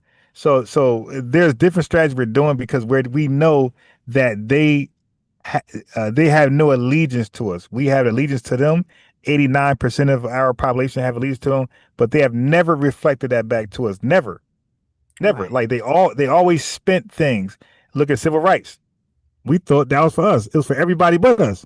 Right. So this is the party, and right? That's what the NAACP platform is for. I thought it was primarily for black, but no, it's not. And I used to donate. I mean, that was one of just automatically drafting. But I had to end a lot of my drafts to a lot of these things. Act Blue, I had to end a lot of that because I'm like, I'm not seeing where, it's benefiting, FBAs directly, so so right. I'm kind of. So I don't know why the liberals, the Democrats got so much banana neglect for us. Now the other side makes sense because the conservatives are pretty much under the same ideology, religion as the Confederates. Like they almost believe one and the same. So we get why they would never hear us out and do anything for us, or so that's not even a thought. So when Turkey Nasheed did a premiere earlier, and I didn't even play that one, but I just watched it because it was no need. It was like rhetorical. People was asking, why don't you go to the Republicans and ask for reparations? Like that's just a stupid question. Why would we do that when you are the party that majority of us vote for? So that and then you pretend you're for us. Exactly. I gotta. I see Buck Horses making fun of my name. I'm from Louisiana. My grandma called me baby. But he's people. We don't die. We multiply. I'm like, so the name just kind of stuck. So I don't have any kids, but I saw your little joke. Ha ha ha. Heard all my life. Baby kids. Yeah, but Oh, he tried to call you baby kid. That's what he was saying. We don't die, we multiply. I'm like, okay, there we go. Somebody my age, probably, obviously in the 50s. So, but okay. Yeah. But So it's discouraging because we can't. Okay, now the Indian lady that just flat out asked for it, they won't give us like if we do that, our voices will be purposely ignored, and they won't share their platform for us to do that. So when we do it, nobody picks it up. And that's what shocked me. It's like she could flat out ask for it. I said, I don't think I don't recall a black politician ever just going to the floor and asking for it. I'm like, and this lady's an immigrant, but she can ask for it for undocumented immigrants that are here illegally losing business, and we haven't, for 400 years of, losing slavery, business, which is it's like, shh, don't that's the boogeyman. Don't say that. So it's, Can you imagine an escaped inmate who's doing business, like, selling things, incense or oils, whatever. Then the marshals come to get him and other escapees. And then they fight them all physically, violently, and they have like some Karens out there campaigning for them, caping for them. And then their businesses flop, and then they say, "Hey, we're suing because we escaped the prison.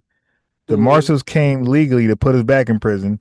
We don't want to go back because we've been out for so long and we've been doing business, living a, right. Yeah, you committed a crime, so it doesn't make sense, and that's what made it sound so ridiculous. But she was bold enough to say it, and nobody even bothered. No, it seemed like they didn't bat an eye when she said it. And when she said it, like when she was like on a major channel, where she said at her own YouTube channel. No, she was on like the House floor, and I think it was Okay. It was a replay. I think I saw it on C-SPAN. Was it C-SPAN? I think it was Okay. C-SPAN and CNN. So she was on the House floor. All right. Yeah. Okay. Yeah. So house floor. Yeah. People. You got sisters from that rep ADOS went out there campaigning for reparations. I had played them. They did the same thing. So now since we did do that, I forgot the sister name, but she's a representative. I forgot which state, but she's a Democrat, and she did exactly that. She did exactly what she did. Yeah, she went out there and she brought up we're over reparations. She said I'm ADOS and blah blah blah blah blah. Yeah, she did the same exact thing. Oh, okay. I just was not aware. The only person I knew I'm from Texas, was Sheila Jackson Lee was calling for a study of it, but I just never. But like I said, no more studies. When we already did the study. See, asking for a study now, that's literally begging the white man. When they say you begging the white man, that's begging the white. Why would the white man is who? When we say white man, I'm saying the government. That's who the defendant is. The national government and state governments. They are. Why would they build a case against themselves? Exactly, but apparently it has been studied. I think because that's how they came up with reparations for California. So it's like no more. We're past the studying now. I agree with that, but anyway, so we'll just see what happens. Like I said, I've just been paying attention to these platforms and just been kind of emailing some people that are running for office and just letting them know that, hey, I won't. But what I will say this though, right? And before you leave, I will say this. We started doing this in 2016, right? Mm-hmm. It's about 10 years, right? Well, when we were against slavery, we were enslaved for 250 years before we got freed, right? Jim Crow lasted for 100 years. So, I mean, that's just the way it is. You got to keep now. Had they gave up, they would have never been emancipated. And had we gave up in the 1900s, 1960s, we would still be right now being Jim Crow, sundown towns, second-class citizens. Had we gave up, so the same thing. Like, so we see that we're going to be ignored for a long time, and as long as we keep the fight consistent, and hopefully we start to keep learning from the last, how they write it up in laws or trickery. Hopefully, like we can, and we're getting better at it because we're delineating. So we're getting better at catching the tricks. But that's all now. So because delineation is excellent, because now, just like the stuff with the Somalis and the stuff with ICE, that where are the black people? Why aren't they protesting with us? Mexicans and Africans, Mexicans, Somalis were not black. Now they're black. Now they see our absence. Right. Well, there you go. Well, there go the black people that can march with you. You feel me? Yeah. So maybe look, align with us now. So. Because none of those guys were black when they asked for our help. When they said, "Where's the black help? Where's the black help?" Yeah. All these Somalis and all these foreigners were ducking and dodging. Now it's safe to come out. They're like, "Hey, I'm black. We like, hey, Latinos. There you go. Yeah, exactly. Latinos. You wanted black folks to save you, right there." Exactly. Even when they were on Selma, the bridge, the Pettus Bridge. Why weren't more black people out? Well, first it wasn't announced, and they're like, well, that was disrespectful. So now they're trying to figure out, why is this disrespectful? I hear them on platforms why do black people think it was disrespectful? Because it wasn't the same fight, you know. You can't just, Right. Yeah, you these got are some ancestors weird. for your causes. So I think the Yeah. delineation is starting to get their attention. Okay, Then well, then and then they play dumb and say, "Why was it disrespectful?" You see what I'm saying? right, Now right. look, That's what a lot of them are asking. Well, now we look, don't now understand. why don't you try to emulate some political things that happen in the Middle East, right? North Africa or East Africa. You try that and see, watch they dog you out. Like Oh yeah, you can't even participate in Carnival yeah. without West Indians saying you ain't shit. Exactly. What was his name? Michael B. Jordan couldn't even I guess he wanted to Yeah. name that alcohol after Look at something, that. and they Yeah, shut look him at that. down. Uh-huh. So yeah, I know. But I think now that since we're saying since we're the delineation movement now, so that's starting to get people's attention now. So I've been, like I said, I was not really I'm just kind of I'm new to these spaces, so I'm kind of, just been subscribing and trying to donate and trying to listen and learn. But Yeah. I'm And older, so I'm trying to, that do my might part to help. that might be the ultimate pressure is the delineation. Now, I don't know for sure, but when I look back and see what happens with that, because once you start delineate, all those programs that's supposedly for black people now get to be for black people. You feel me? So it's like, so, okay, so now folks ain't receiving it. So all these immigrants they promise stuff to when they come here, they're like, hey, me guy, hey, white man, hey, Al Sharpton, you promised me this. We can't get it because now it's lineage based and we're in the lineage. That black race stuff don't work no more. Hey, man, what's going on? So I think that's going to be some pressure, possibly, to Possibly. be like, Well, all I right, look, think the best thing, I didn't vote for Donald Trump, but I think him getting in office and showing these Cubans and certain groups that they are not considered, that are white adjacent, that are getting these people out of here, and they're wondering why we're not, our presence is not there. So I think they now are understanding that what white supremacy is. They thought it didn't affect them, but I think now they're starting to feel it. So, um, so and that's another thing for them to pretend that black Americans should not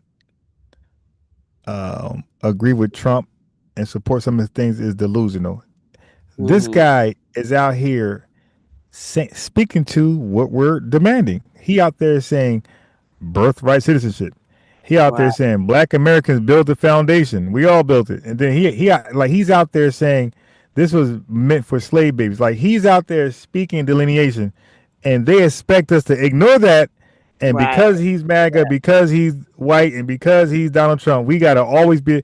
It's like, yo, he's literally doing the things that you could have easily done. Yeah, You his could have been saying, "Hey, policy this is for the was, slave babies." Yeah, yeah, yeah, everything he's saying, you could have done and got all the credit. exactly. But I think a lot of these Somalis and even some of the Cubans, I don't know why they thought. Even I have a friend who's Nigerian too. She thought that we were immigrants, really, and Really? Wow. she thought that we were going to get wrapped up in it too. And I'm like, how? I'm not from Right. Africa, so no, no, we're not. I'm not worried about going back to Africa and being. Do you carry your papers and passport? No, I'm not.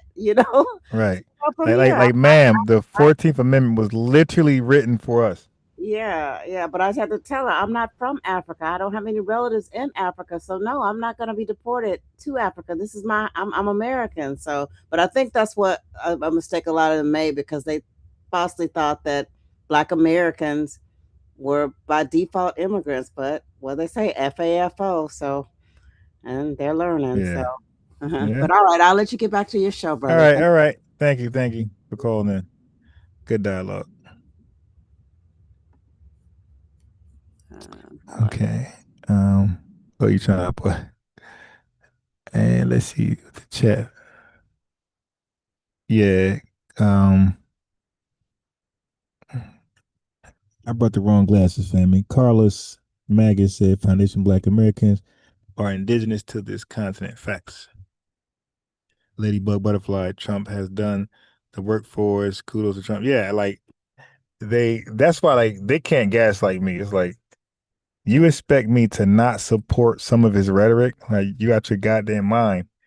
Uh even though he's just talking and he didn't really, well, he put action behind the 14th Amendment citizenship. He got action behind it, but the other stuff he didn't put action behind it. But the fact that he said it, and you guys could have just said it too. What is so hard with saying, with liberals saying, hey, Black Americans built the foundation, laid the foundation? Nope. But they'd rather say they did the opposite. The liberals, DNC, say immigrants built the. It's like, yo, y'all doing everything opposite where we at. Trump is more on code, and you expect us to denounce him publicly and yeah, what they said, y'all got me effed up. It's like, yo, y'all crazy. Y'all really crazy. Peace to John Warren, new in the chat. All right, so let me finish what I was saying earlier. All right, so remember, I said before European. So now, John Warren, if you're coming in late, I'm explaining the title. So the title says, did colonizers, right, create Pan-Africanism? So I'm giving you the history of Pan-Africanism and how the influence that Europeans played in it. So listen, before Europeans showed up in Africa, Africans were not walking around saying they're black. Okay? The only people on earth who was walking around saying they're black were and are Black Americans. We're the only people saying we're black, and we're the only people who named ourselves black. So if there was any Haitian saying he's black, he didn't name himself black. He named himself Haitian. Is he? If there's any Sudanese person saying they're black, they didn't name themselves black. They took on the name, they adopted the name Sudanese. So if anybody was out there throwing a word around, that means nothing to us unless you name yourself that. Nobody named themselves black but us, Foundation of Black Americans. Okay? So nobody from Africa before the Europeans showed up were saying we all won. And we're Pan-African. We need to come together. All that fancy stuff. They were delineating from each other. They were being xenophobic towards each other. They were saying, I'm Yoruba, you're Igbo, he's Akan, he's Wolof. They were identifying themselves by their tribe, kingdom, language, not their race. Okay? So when the Europeans came to Africa, right, they did 4 major things, which is really important. They created the racial category black. They scatter Africans across the world via transatlantic slavery. They forced different groups into the same systems, Nigeria, Ghana, West Indies Federation. They drew borders that group people together. So a white man was out there making Africans and Caribbean people be one person, one people. Right? So now you got people under one identity who was once separate before the white man. So remember Nigeria? Okay. Before colonization in Nigeria, there was no such thing as Nigeria. One more time, family. Let me drop that bomb. Before the white man came to Africa during the Berlin Conference, the carving of Africa, there was no such thing as Nigeria. Instead, there was the Hausa and Fulani in the north. They had the Yoruba in the west. They had Igbo in the east, and dozens of other groups. Feel me? So they had different systems, different leadership, and different cultures. When the British came around 1914, they said, hey, you guys stop all this xenophobic shit. You guys stop being divisive. All of you are going to work for me evenly, no favoritism, and you're going to get these resources from the ground together collectively and give it to me. Okay? They ain't trying to hear no, we don't rock with that people. That's a warring tribe. They said, now all y'all better get along. As a matter of fact, y'all Nigerian. And here's your flag. And they gave them their flag. So they forced them into one political system, right? There you go. Because they knew that they were easier to control as one, easier to tax, and easier to extract resources from. All right. So even though it was forced, okay, it still created a shared government that they benefit from. It created a shared economy. So good things came out of it, what I'm trying to say. They shared colonial experience, and eventually they shared the same name, Nigerian. So they didn't become one people overnight, but colonization made it possible to even imagine being one people. They had no concept of being one people before the British said so. The Caribbean islanders had no concept of being one people until the British said so. The ACS, nobody was trying to go back to Africa in America until the ACS said, "You're going back to Africa, nigga." So all these ideas of becoming one and moving to Africa from the diaspora, these are all ideas that originated with the white T man. You're enslaver, you're colonizer. Okay. So the ACS, speaking of them, they started sending Black Americans, free Black Americans, to West Africa during the 1800s, family.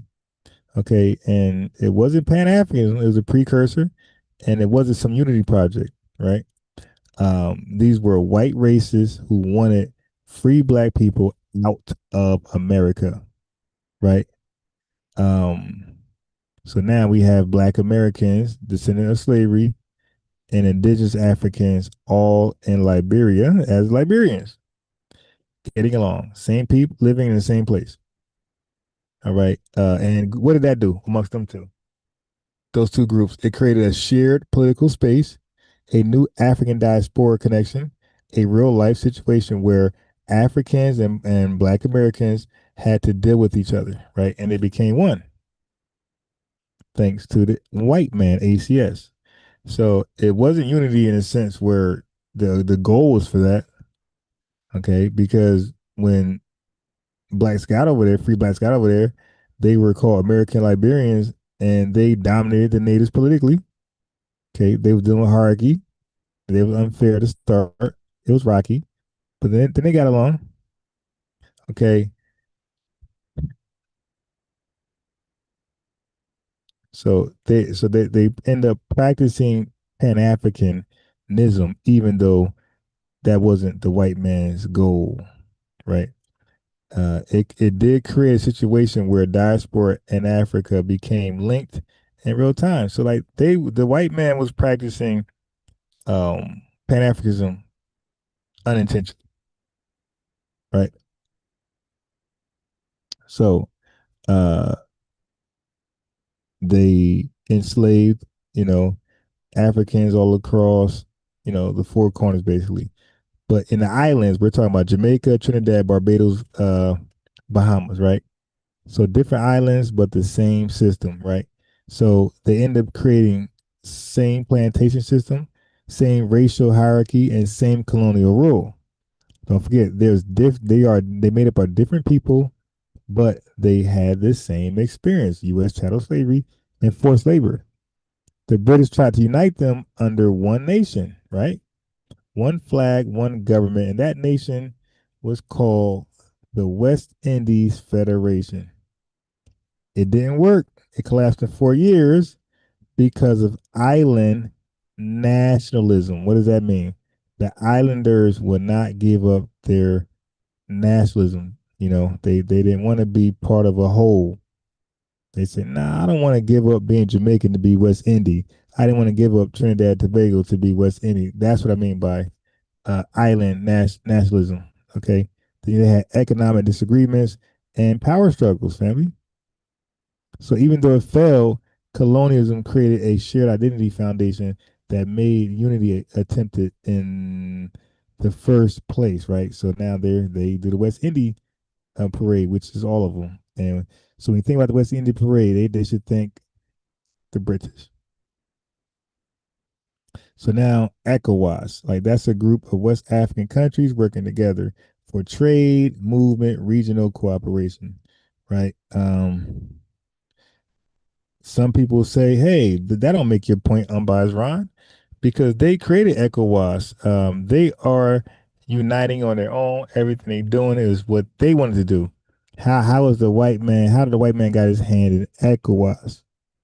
Okay, well, you cannot ignore those countries only exist in that form because of colonial borders. So colonial borders made it possible for those guys to be in those positions to want to get down with each other. Okay, uh, if you can't relate what I'm saying, I'll put it this way: Nigeria was a colonial creation. Ghana, colonial structure. Senegal, colonial structure. So ECOWAS is African cooperation built on a map that colonizers created. You dig? So even modern unity efforts are happening on a foundation that colonialism built. All right. So did the colonizers say, hey, let's unite African people? Hey, let's create Pan-Africanism? No, that was not their goal. But what they did do was create the category black as a racial social construct. They forced different groups into shared systems. They drew borders that grouped people together. They spread people across the globe. That's undeniable. And that led to shared experiences that later think like, or like later thinkers in the Pan African movement, people like Du Bois, you could throw Garvey in there and Kwame Nkrumah, right?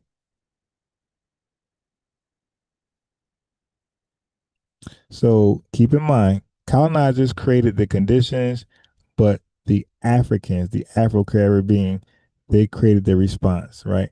And some Black Americans, all right. They built the system that forced people together. The European Pan-Africanism was not on their mind.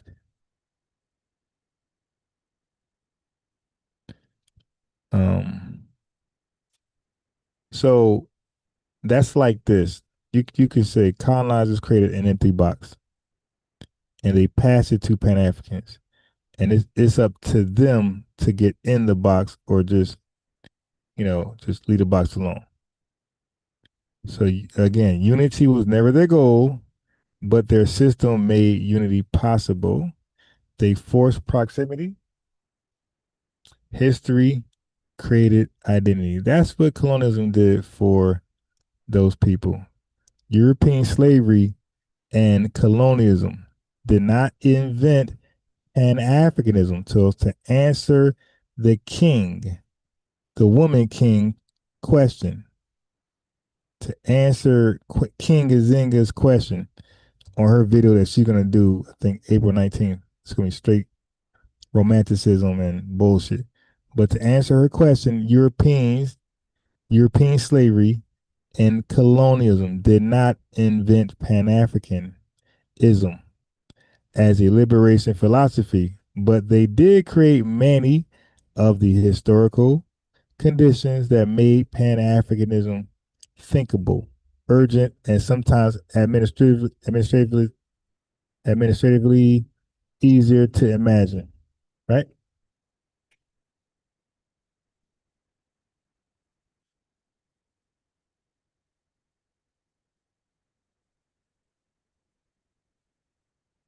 Colonialism created the conditions, Afro thinkers created the ideology.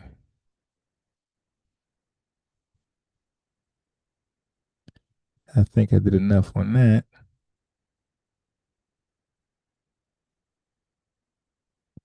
I think I did enough on that.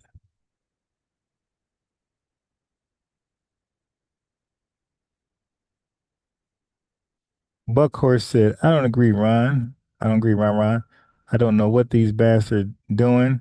I just know it ain't my people.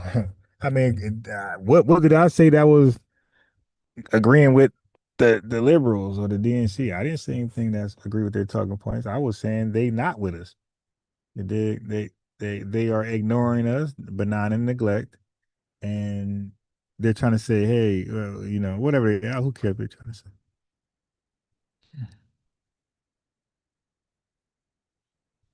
Yes, I don't know what you actually. Yes, Mayhem said that's crazy because they all want socialism, right? And before socialism, they was all communists. Like these guys are just anti-American, and that's why they're heavily surveillanced. Because one wrong move, and they're gonna be living in Eswatini in South Africa somewhere.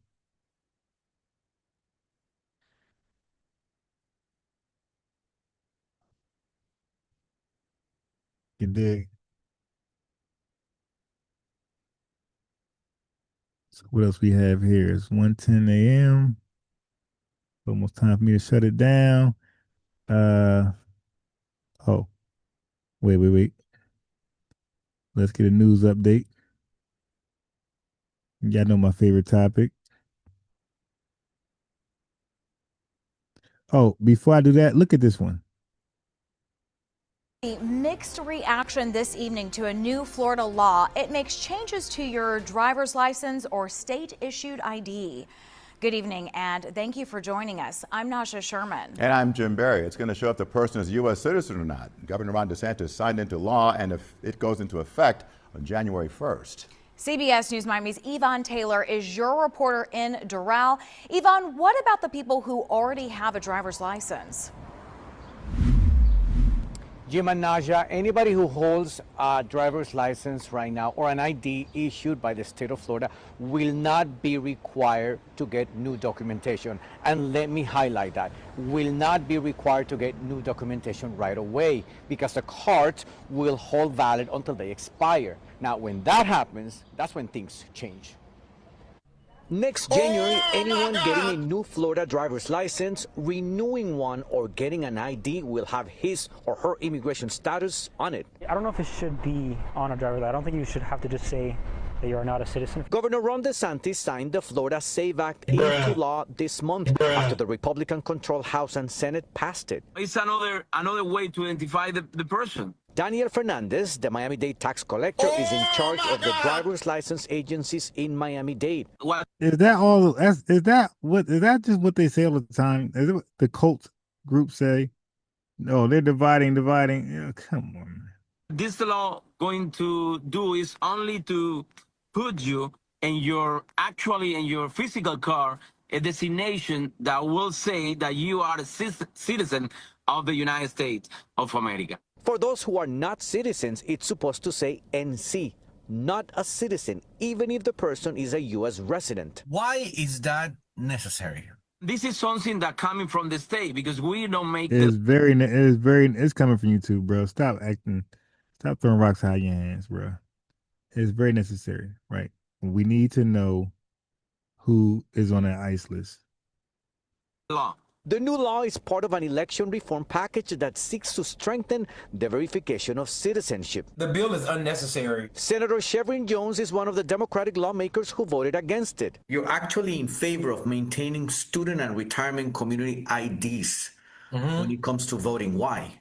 In 2006, the legislature allowed students to be able to use their voter IDs in order to vote. They still had to show proof of age and citizenship when voting. This year, the legislature said that those IDs could no longer be used. This Venezuelan couple at the driver's license office in Miami are concerned about the future. What if a police officer stops? So, not the police officer stop you bullshit. Oh my God. This woman is speaking in straight Spanish, talking about what if the police officer stop you? If he stop you, you hand him your license that says not a citizen, and he'll run your name. It'll come back ICE. Okay, that's what's gonna happen. You came to the microphone bold as hell, speaking only Spanish, so we know you're most likely potentially illegal, because illegals will be trying to speak the language, like they'll be duolingo. Stops you. These could no longer be used. This Venezuelan couple at the driver's license office in Miami are concerned about the future. What if a police officer stops you? they'll see you're not a citizen. That could change the way they treat me. It's concerning. Ma'am, they're not going to treat you anyway. They're going to just run your name and see if you're on that ICE list. You'll be treated that way. If, as they run your name for like warrants, they're going to run your name for, hey, is anybody looking for this woman? And if it checks out yes, then the good thing is that traffic stop you got pulled over for initially, that's thrown out in court. They want you out, you'll be thrown out the country. So that's the only problem. That's the only problem. So this new law already faces 2 federal lawsuits that were filed in the state of Florida. And basically they both allege that the proof of citizenship requirements, they violate the First and the 14th Amendment to the Constitution. But if nothing changes, then things will go on as scheduled on January 2027. We're live in Doral. Ivan Taylor, CBS News, Miami. What about the restaurants? Let me entertain you guys with this. I love learning about these damn Chinese restaurants that be serving y'all bullshit.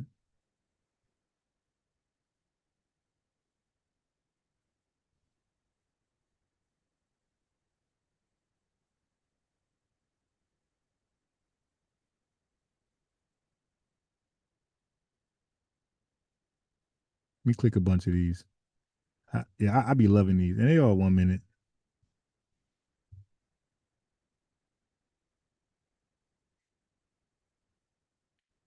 Okay. Let me get rid of that link. Let's go. They always have good food. Yeah. And it's just a good place to come, and it's reasonable. But Bill Merritt had no idea. The good food you're eating is, I ain't gonna say it.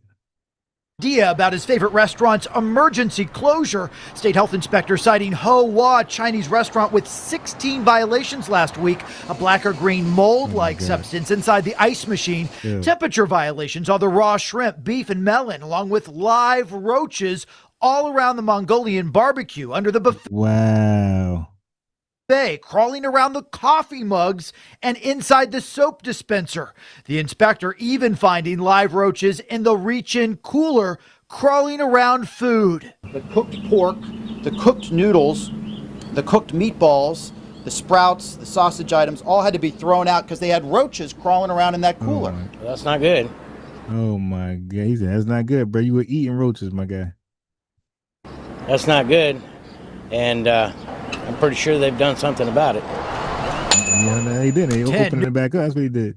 News heading inside to find out. There were some issues that came up on the latest inspection. Is there someone I can talk to about that? No, not right now. We went looking around for anyone in charge. It quickly became apparent employees wanted our camera nowhere near the kitchen. Is it clean in there? Have you gotten rid of all wait. They're protecting the kitchen? Oh, you got to go in there, dude. The cockroaches that were everywhere? Yeah, we got all. Yeah. No more cockroaches. No. Or have they? Hey, right there. Right there. With just a glance around the buffet line, we started spotting roaches right under where the food. Family, they got visible roaches at the self-serve buffet style. Yeah, this is sick, and people are actually eating in there. They got the roach not just in the kitchen, they got it in the buffet dining room. That's a roach. Oh my God, they are heavily infested.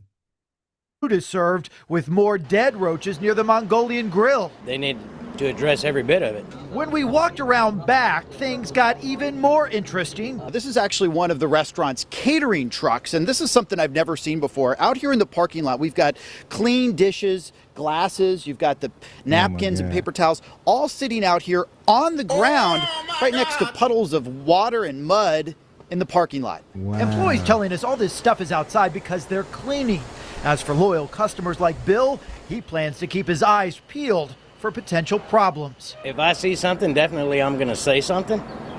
Bill, bro, just say you like eating roaches, bro. That's all. Just say, hey, man, I ate chocolate roaches back in Nevada or Nebraska, man. Ain't nothing new to me. And I'll be a little bit more cautious. I felt sorry for Bill. Yeah. It's a favorite place that he Yeah, goes. but you know what? Bill's going to keep Yeah, but Bill ain't feel sorry for Bill though.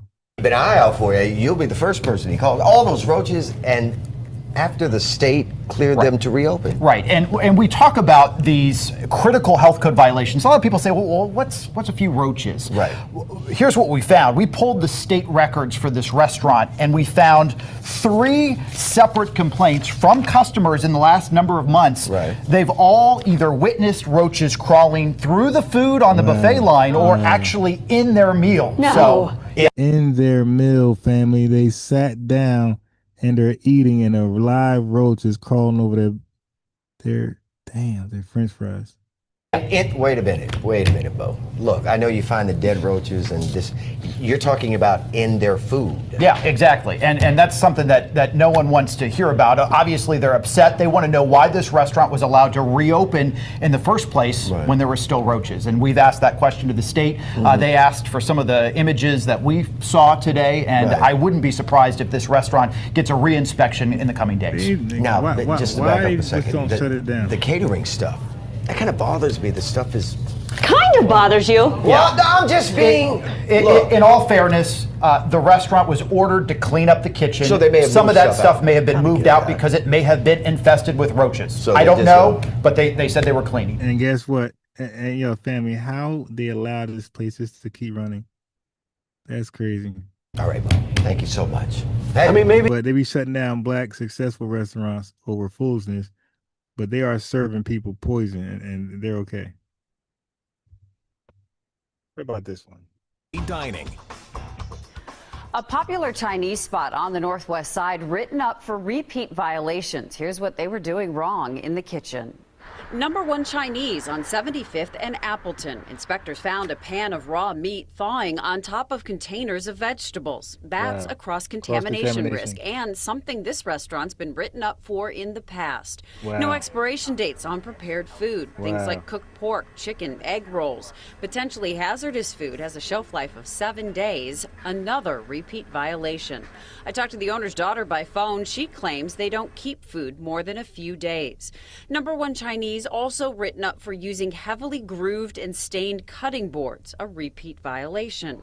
Dirty wiping cloths stored on most counters instead of in sanitizer. And our camera caught this, eggs sitting out by the cook line.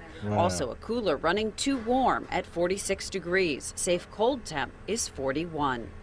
The owner claims they were inspected during a busy time and insists they always clean things up. Number 1 Chinese was fined for its violations. On your side, Courtney Garish, today's TMJ4. Exposes dirty dining.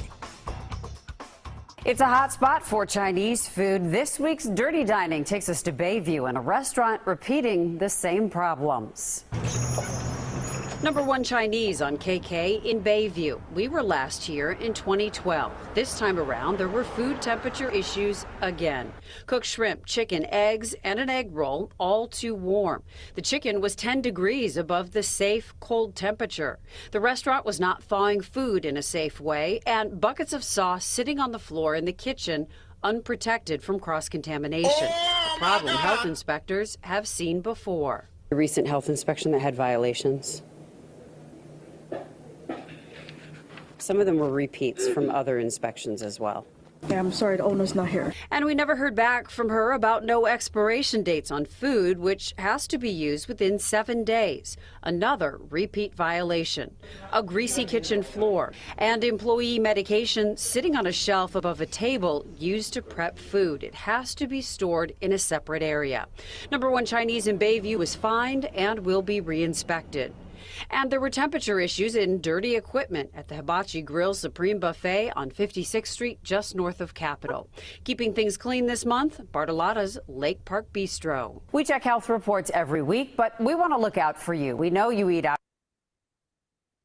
That has outraged many in South Florida after we exposed a restaurant that had 110 violations. The owner told us by phone since he was ordered shut, things have been fixed and are great. That's the most. It was 100 at first. It's 110. The Local 10 News investigator Jeff Weinseer has learned that is very far from the truth. No cameras. No cameras what? First of all, don't touch. First of all, don't touch the camera. 100. That one we already seen.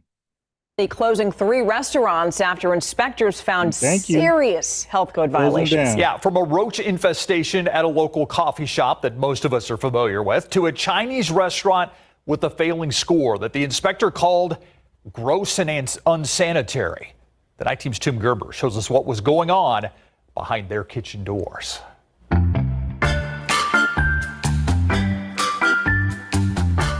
Beige Press, located in the 2900 block of Nogalitos, got a failing score of 60 and was shut down by the health inspector due to gross and insanitary conditions.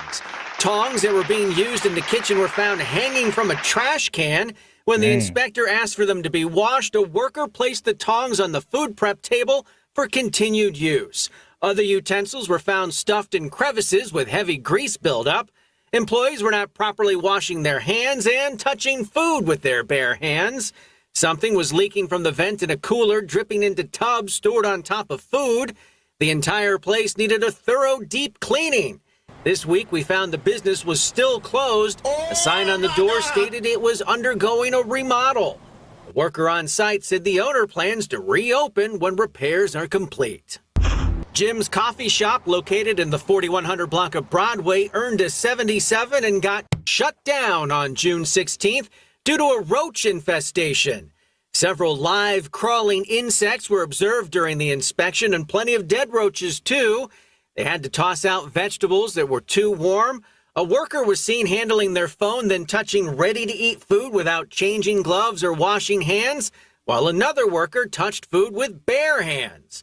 The business's license suspended until they did a thorough cleaning and hired pest control services. Hi, you the manager? I know who you are. Hi, Tim Gerber. Hey, Tim. Can I talk? Manager Donovan Setterland immediately knew why I was there. He says they were shut down for about 24 hours to do the deep cleaning and get pest control started. It's an ongoing deal. I mean, we've worked with our cleaning processes here. We've worked with the people at the pest control, and I mean, we're good. They came back like the day after that because we did a deep clean and got everything back up and going again. Roy's Pronto Taco Hut in the 200 block of Old Highway 90 was packed with cars this week following a temporary shutdown last month. The business was forced to close until it could repair their hot water. In addition to that critical violation, the inspector also found food in the cooler that was temping too warm. They also couldn't properly clean dishes without that hot water. Their license was restored when the hot water was fixed. The inspector gave them a score of 84. For Behind the Kitchen Door, Tim Gerber, KSAT 12 News. Keep up to date with all of San Antonio's top news, weather, and so much more by clicking the like and subscribe buttons below. And once again, thanks for watching KSAT. Courtney Garish exposes dirty dining. This Bayview restaurant still not doing well on its health inspection. What they were doing wrong this time. #1 Chinese restaurant on KK. We were last here in October of 2013. This time when we stopped by, the sign said open, but the door was locked. The inspector found meat sitting on the floor in a bowl under a sink, a dish sponge sitting on top of cooked noodles. The food was thrown out. There were food temperature issues. Raw eggs were too warm. Cooked chicken at 51 degrees, cooked noodles at 64. The safe cold temp is 41. This is a repeat violation. When we knocked on the restaurant door, the employee inside ignored us. The inspector also noted a young child sleeping under a counter in the restaurant, and employee cell phones and chargers were sitting on a table used to prepare food. #1 Chinese had no comment when we called to ask about those violations. Also dirty this week, R&D Pub on Delaware near Oklahoma. Some cooked food had no expiration dates, a cooler running too warm, and there were mice droppings and flies in the kitchen area. And keeping things clean at Trinity on Juneau downtown. If you think a restaurant needs checking out, let us know. Go to TMJ4. He said flies, yo. Exposes dirty dining. A Chinese spot we visited before with more violations. Here's what they were ordered to clean up. China Taste on 27th and Wisconsin. The lunch customers were not happy to see us. This spot had food temperature problems. Egg foo young not kept warm enough. Also, several pans of cooked rice and fried rice sitting out at room temp. No soap at the sink in the employee ladies' restroom, and cardboard No boxes soap. being reused to store food. We're following up on Wow. No soap in the sink in the ladies' bathroom. Your health inspection and your violations. Is there somebody who can talk about it? We left a message for the owner with questions about meat stored uncovered in a walk-in freezer, an employee's cell phone and keys sitting on a slicer in the kitchen, clean pans and in-use pans sitting on top of dirty cloth towels. We were first here in 2007. Since 2008, half of China Taste inspection reports have violations. Also having problems in the kitchen this week, Junior's Frozen Custard on Milwaukee's west side. This spot was fined for violations like hand washing issues and no expiration dates on prepared food. Keeping things clean, Hachadu, a cafe and bar on Milwaukee's east side, and downtown Waukesha restaurant, Key, Wisconsin. We never did hear back from the owner of China Taste. We check health reports every week, but we want to look out for you. We know you eat out at these restaurants every day, so we want to hear from you. Tell us if there's a restaurant you think needs checking out. Let us know at tmj4.com. You ask, and we'll investigate. On your side.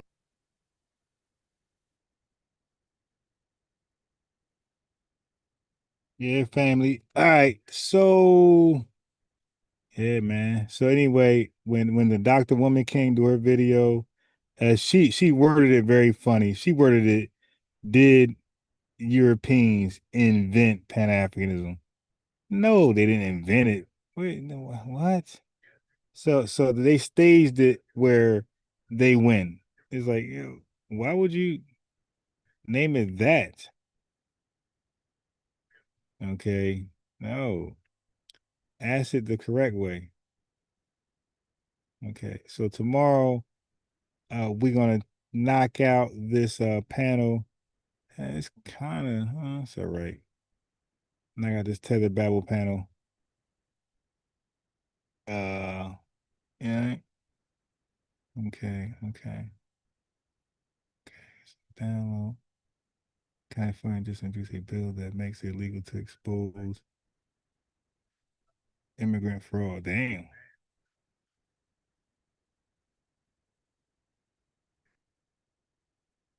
I hope that's not true.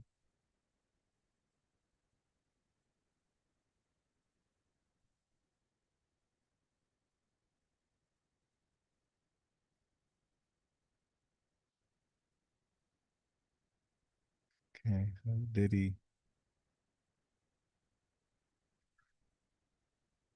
got a full hearing?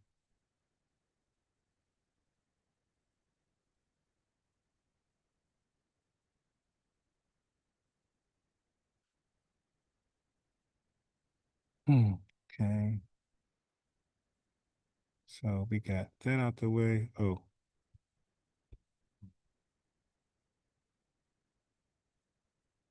I'm gonna type it colonized Pan-Africanism. Boom. Make that let's make that a PDF.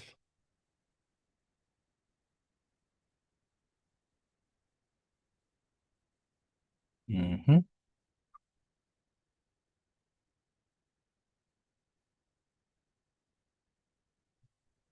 And black.